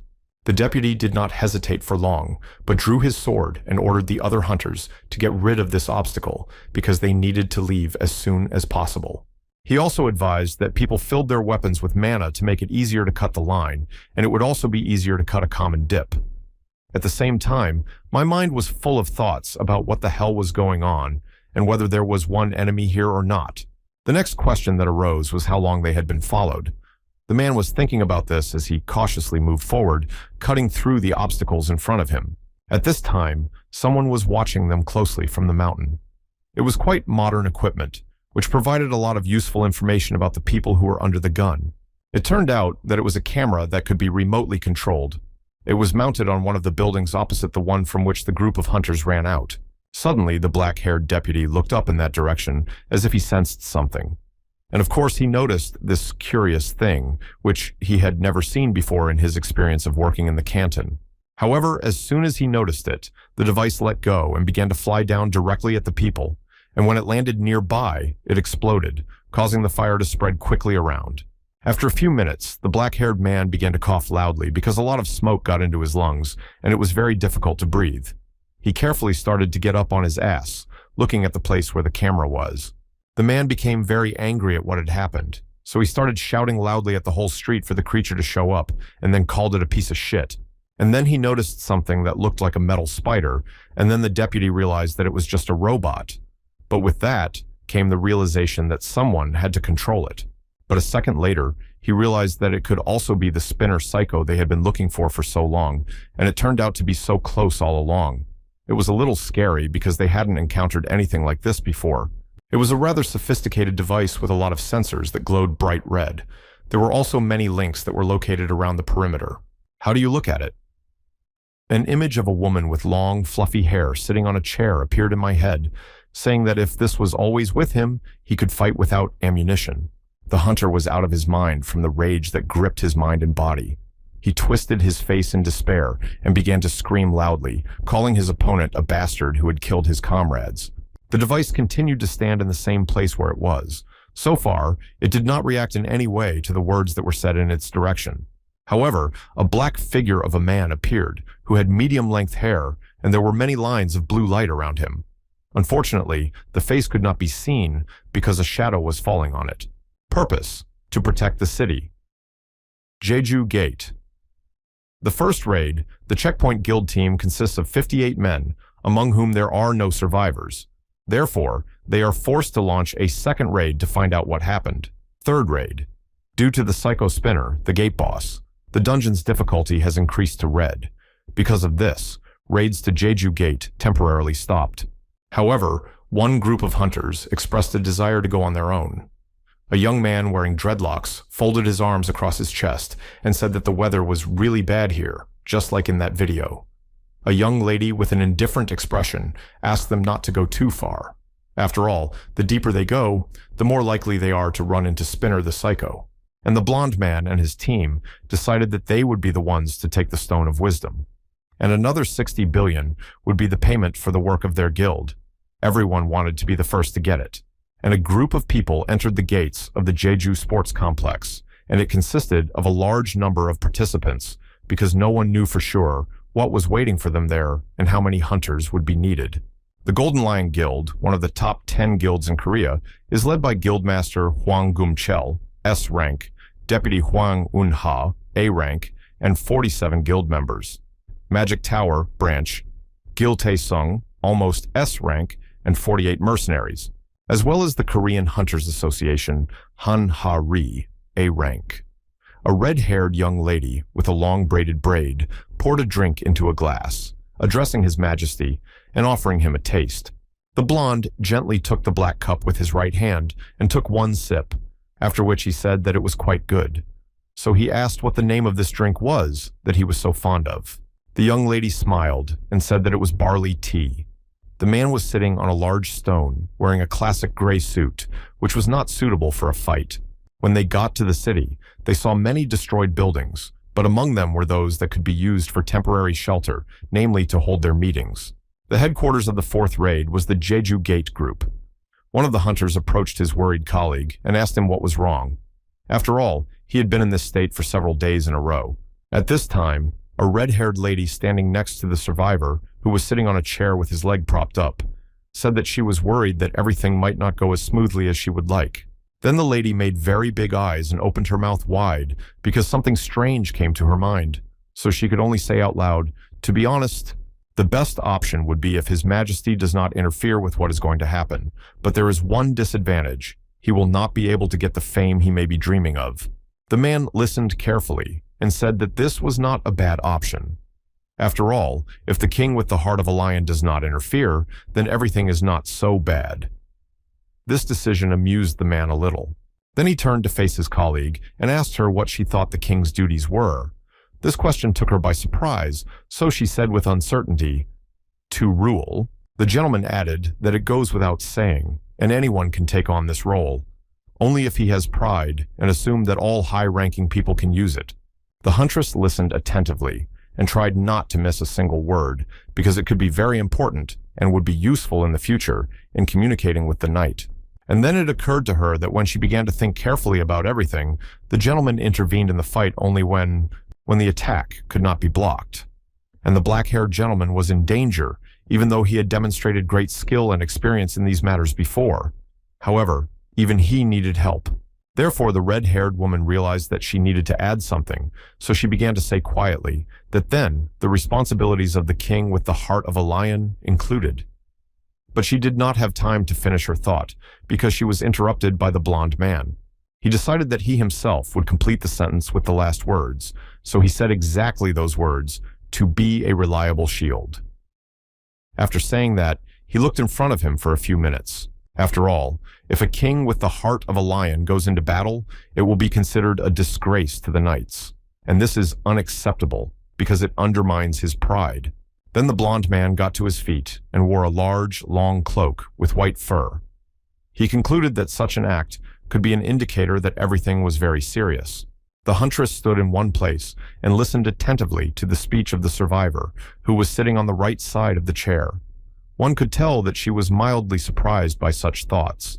However, turning his head in the opposite direction, the man calmly said that it looked like he would have to intervene again instead of these pathetic weaklings. After all, he misses his knights. The red-haired woman decided to remind him that the raiding party had Hwang Gum-cheol of S rank and a strong mage, so she thought they could handle it. The blonde said that she had recently said that they were called hunters, so he would agree that they were stronger than the rest of the ordinary people. The huntress did not expect him to say that. She had hoped that she had convinced this man not to do anything stupid and not to interfere in everything. After all, in times like these, you have to be reasonable. But the knight got to his feet and looked into the distance and said that these insignificant people do not know about real war. And at that time, a blue light appeared in his eyes. So when they arrived on this land, the blonde man asked if it was safe on the outskirts of the city. After all, they had faced the enemy only 3 times and were already so confident of victory. He paused for a second and then continued that these hunters call themselves a raiding party. He asked again whether they had analyzed the behavior of the monsters and taken appropriate measures. The red-haired lady stood a few meters to the right and silently listened to everything her ward said because there was no point in contradicting him because it would take a lot of time to get evidence. The survivor continued to say that any general would know what to do in such a situation, but they didn't even have a plan. The robot stood on top of the building and listened intently. It turned out that the blonde man had noticed him there a long time ago, so he sharply raised his head and looked at him and stared at him and said that it must be Spinner, a psycho. And after these words, everything happened. Just like with the previous group, the device jumped on a group of people and there was a loud explosion. Whoever was still conscious shouted loudly, asking what had happened. But the knight calmly said that he was a very talented strategist. Then, in the silence, a man's voice was heard saying Yuppie's name and apologizing because he thought it was the end. Spinner the Psycho, whose serial number was 10.253, received the last orders to neutralize all unidentified creatures that would arrive in the city. After the explosion, he returned to the building where he had been conducting his surveillance and listened to people screaming and coughing loudly because the smoke had gotten into their respiratory tract and made it difficult to breathe. The chief among the hunters quickly got to his feet and looked at the robot and emphasized that this was the Spinner, a psycho, so everyone who could move should go for cover. After a few seconds, the robot decided that it needed to use one auxiliary function to help it make some decisions about its future work. It turned on the thermal scanner, which showed inanimate objects with a blue light, and animate people, in our case, with red dots. That way, he could see the crowds of people. So he decided that he didn't need to sit around and act right now, and he began to prepare to fly to his opponent to deal with them a little bit. The blonde was still sitting on the ground, shouting loudly with his mouth wide open, because even he was not ready for this development. It took him a while to come to his senses. A black-haired man in metal armor stood not far from one wall of one of the buildings and looked around with a focused look to assess the situation and draw up a further plan of action. At this time, a large vortex of gray and blue color formed in the sky. It was moving at breakneck speed through the streets of the city. When all the surviving hunters gathered in one place, the chief was upset and, seeing what was happening on the street, said only one single word, shit, because he could not describe everything that happened to them in any other way. After such bad weather, a hand began to appear from the ground, trying to get out. The bald gentleman who was watching was surprised to ask what kind of animal it was. The robot received a message that unidentified living creatures were attacking and that 23% of them had already been destroyed. Therefore, it was necessary to immediately change the tactics and open fire. After all, there is only 48% of the charge left. Suddenly, one of those who got out of the ground grabbed a large hammer that was lying right next to him and jumped up, swinging it high. A hunter with dreadlocks began to move toward the stranger, holding his sword. The man was very determined to kill his opponent, no matter what it took. As it turned out, he was moving towards the robot, which was also very large in size. And the gentleman managed to deliver his first blow to the animal's front leg to deprive it of the ability to move. And this really put the device out of commission a bit. It was forced to stop and stand in its place. After all, damage was found in the case, and this is why the system malfunctioned. Therefore, the primary target will be adjusted, and it was a hunter with dreadlocks standing in front of him. A message popped up in the robot's system that it was necessary to destroy this unidentified object. However, the gentleman was not afraid of this, but on the contrary began to smile sarcastically, saying that it was too late to fuss and called his opponent a rusty trough, which he would simply break today. A woman with black hair that was pulled up looked down at the orange light, and with a twisted expression reminded me that she had said this earlier. It turned out that she was also looking at a robot that was sitting on top of the building she was standing under. The young lady tried to see everything carefully so as not to miss any detail. However, she was quite angry that the man with the dreadlocks called her Jum's son. She didn't like that name at all. She thought it did not suit her. At this point, there was a new explosion. Someone in the audience was very amused by this, because he said out loud that it was a pretty good blow, but the robot continued to throw an error as a reminder that it was not all right. The next punch was right on the device, and it lit up with a bright white light that did not disappear for several minutes, but continued to spread in the sides. A blond man with small black glasses on his face stretched his arms forward, around which the same white light glowed. With a serious expression on his face, he announced that it was his turn. And the robot tried to start a system reboot in order to properly analyze the damage to know the true picture of its resources. As it turned out, the radar was damaged. Because of this, it was allowed to use external resources, and the radar warning receiver in the middle of the city was turned on, so that we could quickly find the creatures that needed to be destroyed. After that, the target was adjusted with the help of all the cameras in the city, which were located on almost every building for emergencies like this, so that you could stay informed of all the events. A blonde man was found, from whom the threat level was 3rd. The man was still standing and did not suspect anything because he had just made a very successful attack on his opponent. Suddenly, on one of the streets of the city, a frightened voice was heard asking him to look at the place where he was pointing and saying that he was running right behind him.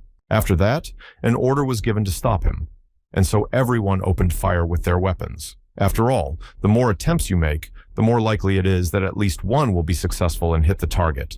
The blonde man took a small device out of his inside jacket pocket and shouted that he was about to activate the distortion area. Therefore, everyone should quickly run to him, because it could be dangerous for them as well. There was a big and loud explosion. First, a bright orange light shone from it, and then for a few minutes, there was a gray, thick cloud of dust. It made it impossible to breathe normally. A black-haired young man looking forward nervously addressed the man named Sun Ming and said that the trajectory of the shells was changing. The man calmly replied that these were magical tools for the battle against Spinner the Psycho. It's a pity that we have to use them so early. The robot displayed a message about risk factors and noticed unregistered actions. Therefore, it was necessary to start a cleanup operation. Next, an analysis was conducted, after which the coordinates of 3 points of concentration were found.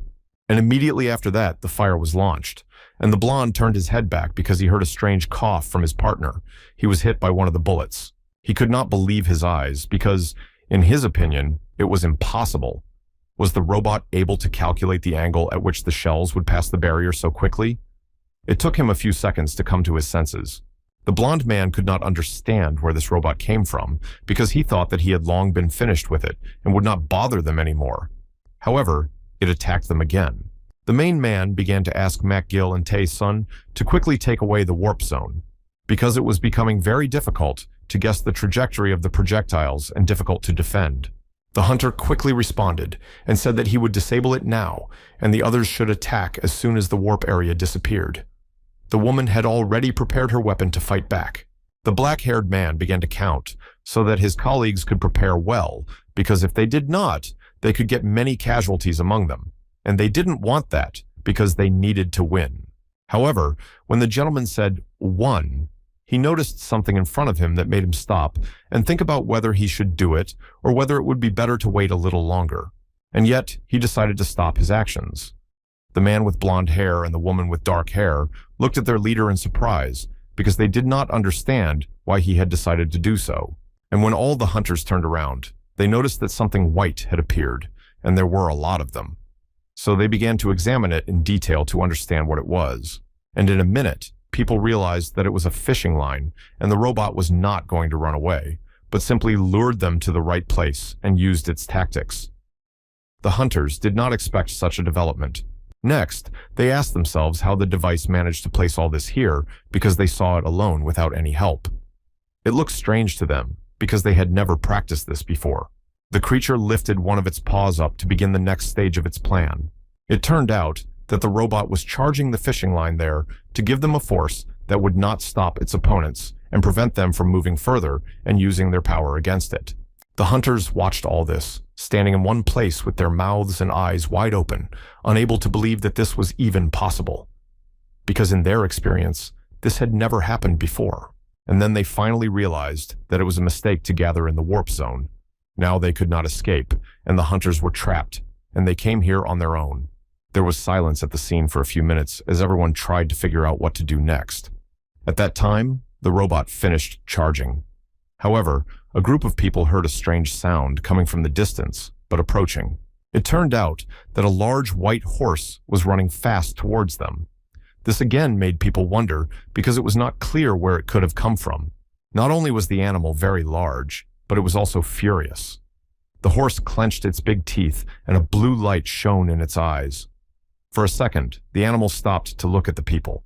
But one man approached him, put his hand gently on the horse's neck, and said affectionately that they had not seen each other for a long time and he had already missed them, adding that he missed their communication. After all, this was his comrade in arms. It turned out that this gentleman was a blond man. He smiled sweetly at the animal and continued to gently stroke its mane. The horse stood calmly because it felt completely safe. After a few minutes of such a pleasant encounter, the man began to climb into the saddle that was intended for him. Everyone around him was surprised by this development, to put it mildly. When he sat down, he said in a serious tone that the soldiers should listen to him. After all, he was about to say very important things that would be useful to them in the future. It is courage to enter a sea of enemies alone on a horse, but he is a king who has the heart of a lion and blesses them for the further trials that they will face. He also gives them the opportunity to prove themselves in the upcoming battle, for it would be an honor for them to fight alongside him. So from now on, they have the royal consent to fight for him. He called this group of hunters warriors. However, they did not immediately decide to respond to this because they did not really understand whether it was real or whether this blond man was just crazy and was playing a joke on them. However, several of them were angry at this behavior because they considered themselves to be in charge and did not want to obey anyone. So they gritted their teeth to keep their anger in check. They also began to think that this gentleman might just be stoned and not understand what he was saying to the masses. However, he said the words again, and the hunters began to repeat everything after him as if by magic. The people lined up in several rows, each holding his weapon, to immediately engage in battle. At this time, the robot's railgun acceleration time was set, and the strength generation was running at only 13%. But at this point, there was a 0 threat level. However, there was still the task of destroying unidentified objects, and the blond man did not wait long, and quickly moved on his opponent, calling to his horse comrade in arms to carry them forward as quickly as possible because they had no time. The animal listened attentively, as if it understood the language of people, and began to quickly fulfill the task set before it. And a light yellow light appeared in its eyes again. But before that, the animal still laughed loudly. The creature, which had risen high up, received a message that it was necessary to open fire as soon as possible because the opponent before it was very worthy. Therefore, it launched its blue fire. This angered the blond man, and he began to shout loudly that it was not proper for a knight to fight with long-range weapons. In a burst of emotion, the man's eyes glowed orange. So he began to ride his horse quickly toward the opponent, despite the fact that he was already using his weapon against him. However, he also took out his big sword, which was glowing with a bright orange light. The blond man was very focused on striking. And again, there was an explosion that blinded everyone around him, but not the knight, because his eyes were adapted to such brightness. It was a rather large burst of fire around, even larger than the previous one. After it, all the particles of buildings and objects that were in the epicenter began to fly around. This allowed the survivor on horseback to get to the robot unnoticed and point his sword directly at it. He was even able to touch one of its sides with the tip. At that moment, the robot's main button lit up red, and this made him stop in his tracks to see if he could continue or not, because the system had failed. The blond man began to think that it was impossible to forgive the logic of the phenomenon that appeared right in front of him. Therefore, looking at him closely, the man said that he was quite strong. After a few minutes, the machine was able to assess the situation and gave a message that it was an outdated form of jousting. It was fast, but attacks have a limit because it depends on the total mass. And it turned out that the threat level was 0, and it couldn't affect anything at all because it would be completely hit by the railgun. It turned out to be a machine analysis. For 3 seconds, the body builds a thin barrier around itself, an action plan that distracts from the already recorded fights with known risk. At this time, the blonde opened his mouth wide. After all, there are 2 seconds left before a direct collision with a railgun shot, the approximate size of the robot. The blow would be critical for the opponent, even with a successful block. However, at the last second, the bullets that were supposed to hit the knight flew under each other and went in opposite directions, although they were sent with precise coordinates. It turns out that the psychospinner missed, and the rider continued to move confidently toward him to deliver his blow, which he believed would change the course of events. The stroke was not blocked, nor was there a collision with it. The robot just missed. The horse didn't stop for a second, but quickly rushed to its target. The skill used by knights is as natural as breathing. That is why only the strongest warrior among people has it, and the blonde falls into this percentage. A way to fulfill the laws of the world view. God's law that shines at the end of the spear. The survivor has finally struck his blow, to which he was rushing so hard on his white horse. After all, he is able to repel any long-range attack only once without any damage. So after that, the knight stopped for a second in one place. Then he launched another yellow arrow, which hit the building opposite and destroyed 1/4 of it. Various building materials began to fall to the ground. The rider stopped nearby and began to carefully examine the extent of the destruction, because it was all happening quite loudly, and someone could have been injured among his new comrades. In the ruins, he also noticed a robot whose system reported that it was impossible to analyze the situation and understand any actions. After all, it had suffered considerable injuries. But then a new notification came up saying that the threat level had increased significantly. This could only mean that the attacker had gotten too close. Therefore, he could strike at any second. That's why we had to leave the battlefield. That's what the device tried to do, slowly moving into the room through the large hole that formed after the explosion. This was noticed by a blond man who was sitting on a horse and could see everything clearly. And he began to think about something in detail, saying aloud, And when he finished his 10 minutes of thinking, he noticed that the robot had managed to get away from him, and there were only a few small parts left in the place where he had been a few minutes ago. Then the events unfolded in a dark room where a large purple stone was lying on a shelf. And someone turned to Yuppie and asked him to protect this place and ordered him not to let anyone even approach. After such a severe breakdown, the robot's one light continued to glow red because it was warned that not everything was as smooth as it might seem. A second later, one of the limbs simply fell off, and a message from the system appeared saying that it was impossible to use the heavy arms, 5 regular shells, 36 special shells, partial retreat. Heavy 60mm weapons are available for use. There are 657 pieces of ammunition left. It is necessary to make homemade ammunition. Reusing the pieces for the fuselage. The connection to the fulcrum is damaged, so the balance is off. Finally, the creature began to receive information about its condition. However, the 5th level of threat remains, because a new type of weapon from the enemy has appeared. Therefore, you need to model the appropriate one for yourself so that the forces on the battlefield are equal. Then everything in the room began to move quickly, illuminated by a bright blue light. The mysterious figure of a woman with long, wavy hair appeared again. She addressed Yap and thanked him for protecting this city as best he could. A few hours later, the robot finished modeling the strategy, so it could try to resume the mission. Suddenly, the remaining light bulbs on its body turned pale red. Jeju Sports Complex, which is located in the city center, Block B. By the way, this area looked quite eerie because there were no people or animals on the streets.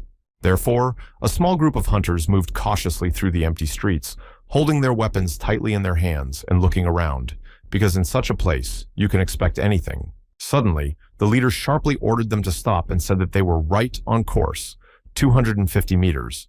Across the street, around the corner of the building, he sees a part of an armed robot. So the man turned to the experienced mediators and asked them to carefully take up positions near the building opposite Spinner, the Psycho. The rest of them should wait here. After all, if they are spotted, they will have to retreat. However, then everything happened in a way that no one could have even thought of. One of the hunters could only say, "Huh," in shock. When the leader heard these strange exclamations, he slowly turned his head back to see what had happened. After all, everything was fine ahead, and when he turned back, he noticed a very horrible picture where his colleagues were simply torn to pieces by the fishing line. He froze in his tracks, with his mouth agape at what he saw. He had never seen anything like this before, so he asked what was going on here, because everything clearly looked very unaesthetic. However, he didn't have to stand there for long because he heard a rustling behind him, which scared the black-haired boy, so he started to turn his head very slowly again. And then he quickly grabbed his sword and swung it loudly, asking if he was there. After all, his nerves were already on edge after what he saw in front of him. The young man stood there, waving his sword in the void, swinging it left and right. In his other hand, he held a shield for additional protection from the attacker.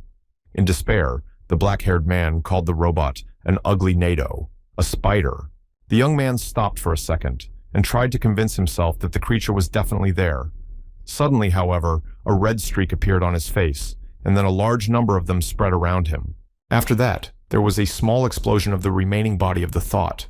All his parts were scattered in different directions, and the blood spilled out in a circle, forming a large puddle.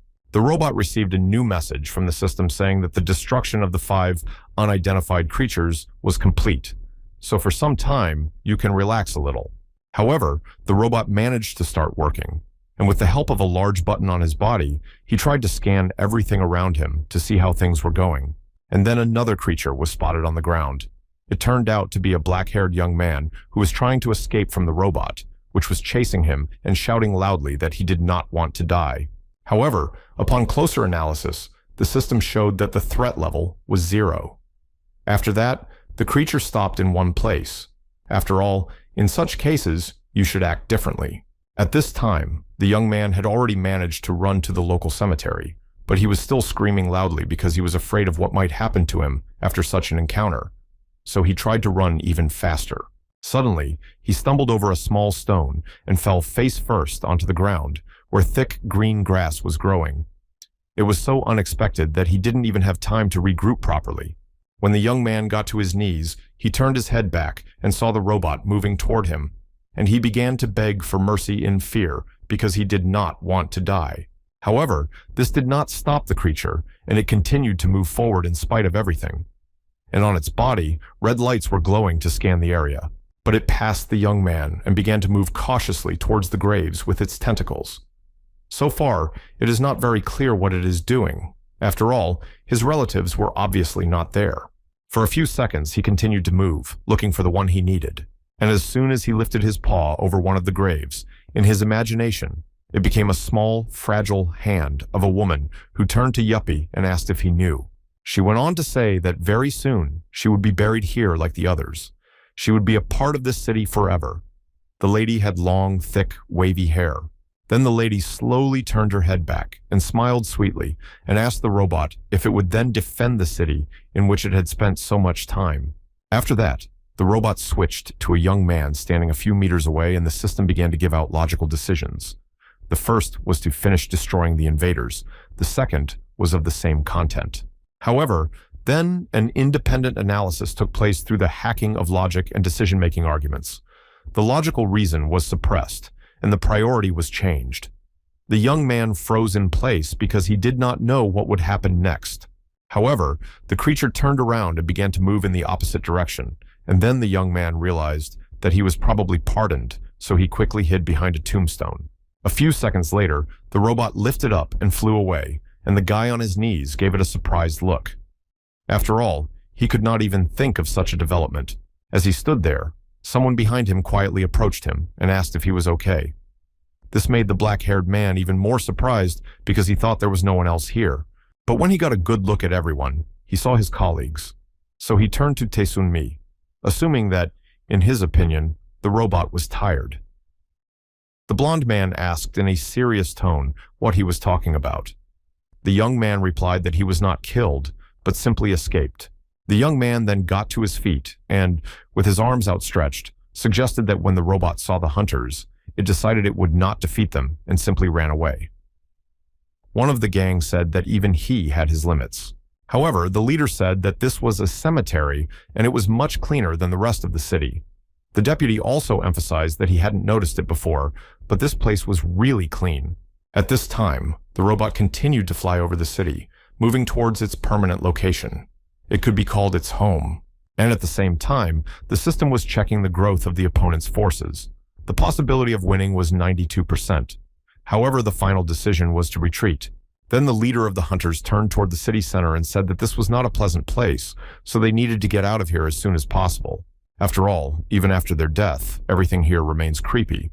And if you look at the scale of the cemetery, you can see that there were many inhabitants. Finally, the robot arrived at its recovery site after an hour-long flight, and the system began to work again, reporting that about 49 rivals had been destroyed. Therefore, the 5th level of life threat remains. Because of this, the battle had to be resumed. However, the preparations were interrupted by a male voice that quietly entered the room. Of course, the creature heard it and turned its head to the front door to see who it was, and the creature concluded that this was where the impudent man was hiding. It knew that it would have to deal with him sooner or later, so it had a pretty good opportunity right now. The man peered over the wall a little bit, looking at his opponent. but when he saw that he had been spotted, he said, "So?" This was his way of demonstrating his confidence. The device concluded that he was going to have a lot of fun with these commoners, and the blond man hid his hands in his pants pockets and came out so that he could be seen clearly. Then the events unfolded in a room where the survivor stood in front of a large painting with a lion. He was wearing a large, long, red cloak, and it became clear long ago that Leon revered chivalry. Another expressive element on the cloak was embroidery with gold threads. It also depicted a lion, with which the man symbolized himself. He thought that this faith gave him even more strength. Therefore, it is no exaggeration to say that he is the very embodiment of chivalry. The blond man took all the rules and laws of his faith very seriously.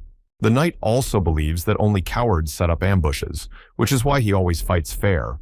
Looking intently at his opponent, he asked if he was ready. After that, the robot's one light bulb glowed brighter, and it released a small laser, which caused a new explosion, so there is no guarantee that the opponent will fight fair. However, this is a reason to abandon the knightly code, and the gentleman took out his weapon despite the fact that everything around him was on fire, and this did not stop him from continuing to fight. After all, the oil transformation will not allow anything to break his will. Because of this, he even held his sword in the fire for a few seconds to warm it up a bit before the upcoming fight. It is this kind of self-confidence that makes him stronger and chosen. The blond man began to move forward confidently, and the people in front of him spread out in different directions. His cloak flew up in the wind. When the gentleman looked at his opponent, who was sitting on the wall at that time, he concluded that he should not expect a fair fight from the robot. It was not clear what plan of action he had in place for such cases, and it turned out to be true because the device was already checking the equipment. The muzzle of a .60 caliber machine gun with 480 shells and 4 pieces of fishing line remained. As soon as the preparations were complete, the gun was fired. The blond man stood in his place as if dug in. He didn't even try to dodge the bullets that were flying straight at him. After all, the law of creation blessed the shield with arrows that protected the space around the knight. Because of this, he could feel completely safe. Therefore, he could carefully examine the robot. After several rounds of bullets, the creature began to identify objects, and in a few seconds, an unregistered action was found that caused a certain failure, and the system began to calculate the angle of the next attack again, while the survivor continued to look at what was happening in front of him to assess the situation. And just a minute later, it gave out the coordinates of 3 objects that would need to be destroyed because they pose a certain threat to the robot. Therefore, they cannot be left. Again, 3 bullets were launched, which were already moving rapidly towards the blond man who was standing in the center of the street and turned his head in the direction where the whistling was coming from. However, this did not frighten the gentleman. He only began to smile mysteriously because he had already thought out a plan of action that he would follow no matter what. So he lifted his foot up and kicked the ground hard, and it began to crack and fall apart quickly. Because of this, the bullets hit the pieces of soil, not the man. The creature did not give up immediately after the defeat, so the red laser reappeared and began to move in a circle to search for unidentified objects. However, the system made a sound that symbolized some kind of malfunction. The creature did not immediately react to this because it had a bigger problem that required attention at the time. A very large metal sword landed a few meters away. The robot was very frightened because it could easily get into it, and after that it would not be able to recover. And the device realized that it had to act right away, so it fired the laser from the big light bulb because, in its opinion, it was the only right thing to do. However, what happened next surprised the robot because right in front of it stood a blond man on a big white horse who was moving forward quickly right at his opponent. The man's face was hidden in the shadows, and only a bright orange gaze could be seen. And he drew his sword back a little to make a good swing for a stronger blow. So the device decided that he needed to get up as quickly as possible to avoid the deadly blow. However, it wasn't going to escape so easily. As soon as it reached a normal height, it began to shoot small lights at the knight who was standing below. Because of this development, the blond man had to develop a new plan of action because, in his opinion, the device was not conducting the duel fairly. After all, he was not used to this.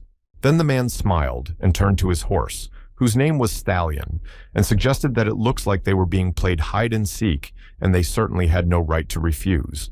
Then some incomprehensible actions began to take place on the part of the robot as it began to run away quickly, pushing away from the buildings with the fire that flew at it from the turbine.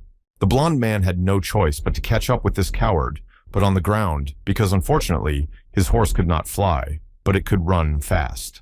Wherever the creature touched, there was an explosion, and all the particles of the buildings fell down. By doing so, he wanted to stop his pursuer, at least for a little while. This did not stop the man from continuing his pursuit. The robot stopped for a second and began to think about how the body could have such a speed, especially since there were many obstacles on the way. Suddenly, a metal, tall streetlight pole came into the device's field of vision, which gave it a great idea that it could implement right now. So, as soon as he approached it, he grabbed hold of one limb and spun around, thus directing his movement in the direction he was trying to escape from. This allowed him to gain a high speed of movement, and during this, he launched an attack at high speed, for which he had a certain type of weapon prepared. When the blonde man saw and realized what the robot was going to do, he pulled the laces that controlled the horse and at the same time shouted his name, Stallion, loudly. It turned out that the opponent was moving at breakneck speed right at the survivor and his animal. The gentleman wanted to quickly get off the path they were traveling on, so he began to order the horse to stop saying purr. And to some extent it helped. They were able to stop a few meters away from their opponent.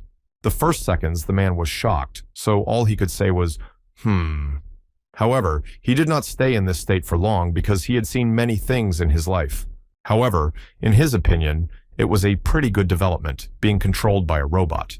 It could already be called an equal match. The animal continued to walk, either to the right or to the left. The creature also froze for a second, because first, it had to gain strength to continue to fight with dignity. He simply could not lose. All he had to do was to climb high up again and try to move in the air, because then he had a better chance of being saved. As soon as the blonde saw this, he ordered his horse to follow his opponent. However, this did not stop the rider from continuing to move forward. The creature did not give up hope of dealing with the survivor, so it began to fire the bullets it still had in its stockpile, at least to wound the opponent and thus escape to safety. There was another explosion near the nearest building to the blonde man, who raised his head and looked up to understand the extent of the destruction and see the robot that must be somewhere there. After that, large pieces of concrete slabs began flying to the ground right where he and his horse were. It scared the man quite a bit, so he shouted the name of his animal loudly, Stalin! And the horse understood everything and began to push off the ground, and then its hooves touched the flying plates, so they were able to climb up the mountain to the gatehouse that was floating in the sky. The robot did not expect this, because in his opinion, this animal can only move on the ground. Therefore, he did not think that it could pose a threat to him here. The man on the horse was moving quite fast in the air, so he put his sword with the sharp part forward so that it could be used at any time. The device saw this and began to count its ammunition, and the system reported that there were only 68 left. Therefore, it was necessary to start firing with all available ones. And just a second later, bullets began to fly out of the small muzzle one after another to hit the target and cause damage. Of course, the animal tried to dodge them, but it was not always successful. The attacker continued to sit in the same position as before. Another peculiarity of the blonde man was that the bullets simply did not hit him. They just bounced off and flew away, because his defense was completely metal. The robot was quite surprised by this, because it turned out that he was wasting his shells. As the man approached him, he shouted loudly that whatever he did would be in honor of the lion's heart.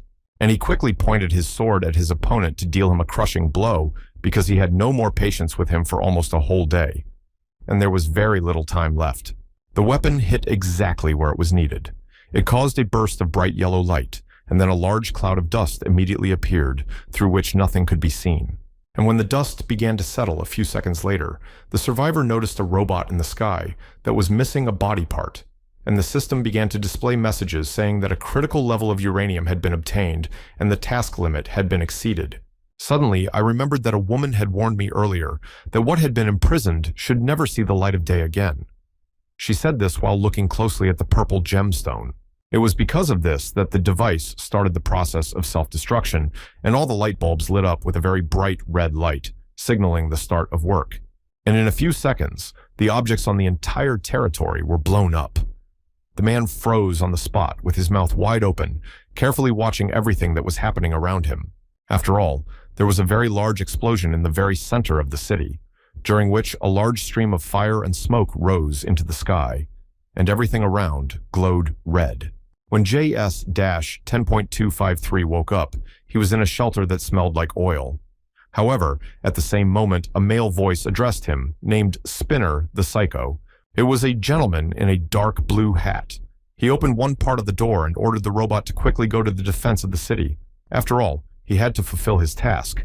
At this time, a large creature began to make its way through the streets, clinging to the walls of the buildings that had survived the explosion with its large and long tentacles.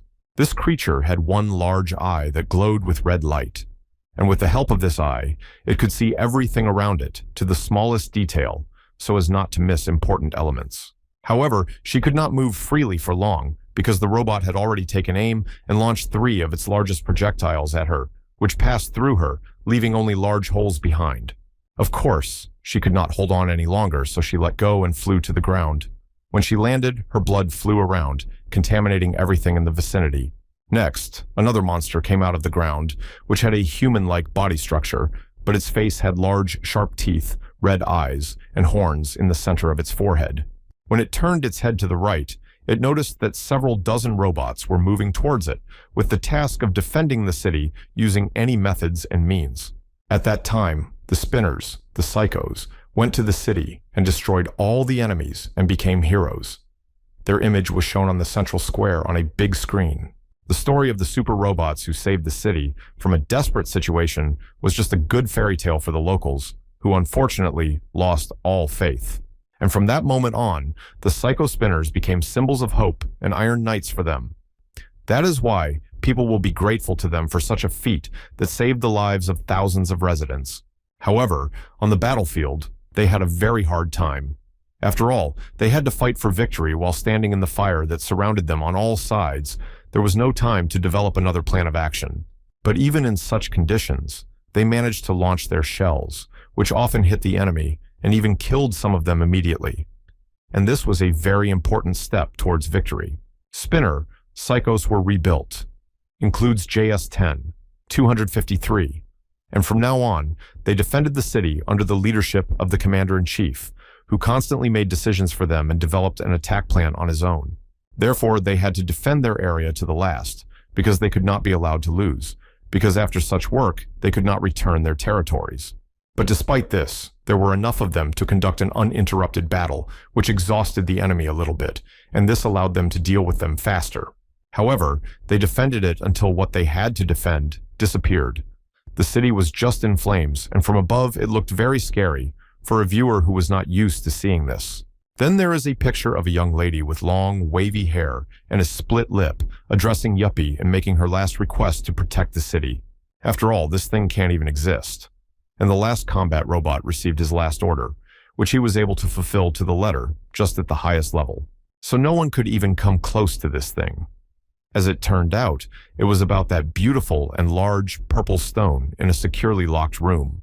While he lived on this territory, he was constantly conducting certain preparations to be ready for defensive actions at any unexpected moment. And when the time came, he defended himself. He fought with opponents several times his size, and victory was always on his side. After all, he used his large store of weapons against them. After one battle was over, he began to prepare for the next, because unrecognized creatures were constantly entering this land and had to be eliminated. And when they came back, the robot had everything ready. All that remained was to use it correctly, so that losses were maximized and weapons were used up as little as possible. However, one day during another battle he was wounded, namely a quarter of his body simply fell off from the blow, and he was forced to stop. A blond man came up to him and said, "So this is where he landed, but the blessing of the arrow shield still works." Having said that, he began to carefully examine his opponent. Suddenly, something on his right side caught his attention, because when he slowly turned his head there, he noticed that it must be... He saw exactly what the robot was trying so hard to protect. Namely, on the shelf was a beautiful, large, purple, round stone. A bright light was spreading from it. And then the knight realized that it was a stone of wisdom, which everyone wants to master. Therefore, he threw his sword into the blue portal that opened, so that he would not lose it anywhere. After that, he began to move confidently toward the shelf, saying in a serious tone that this was not a thing that should continue to exist. The robot was very frightened by this wording. The blonde stopped for a second and turned his head back because something quickly began to move there, blowing a strange sound throughout the room they were in.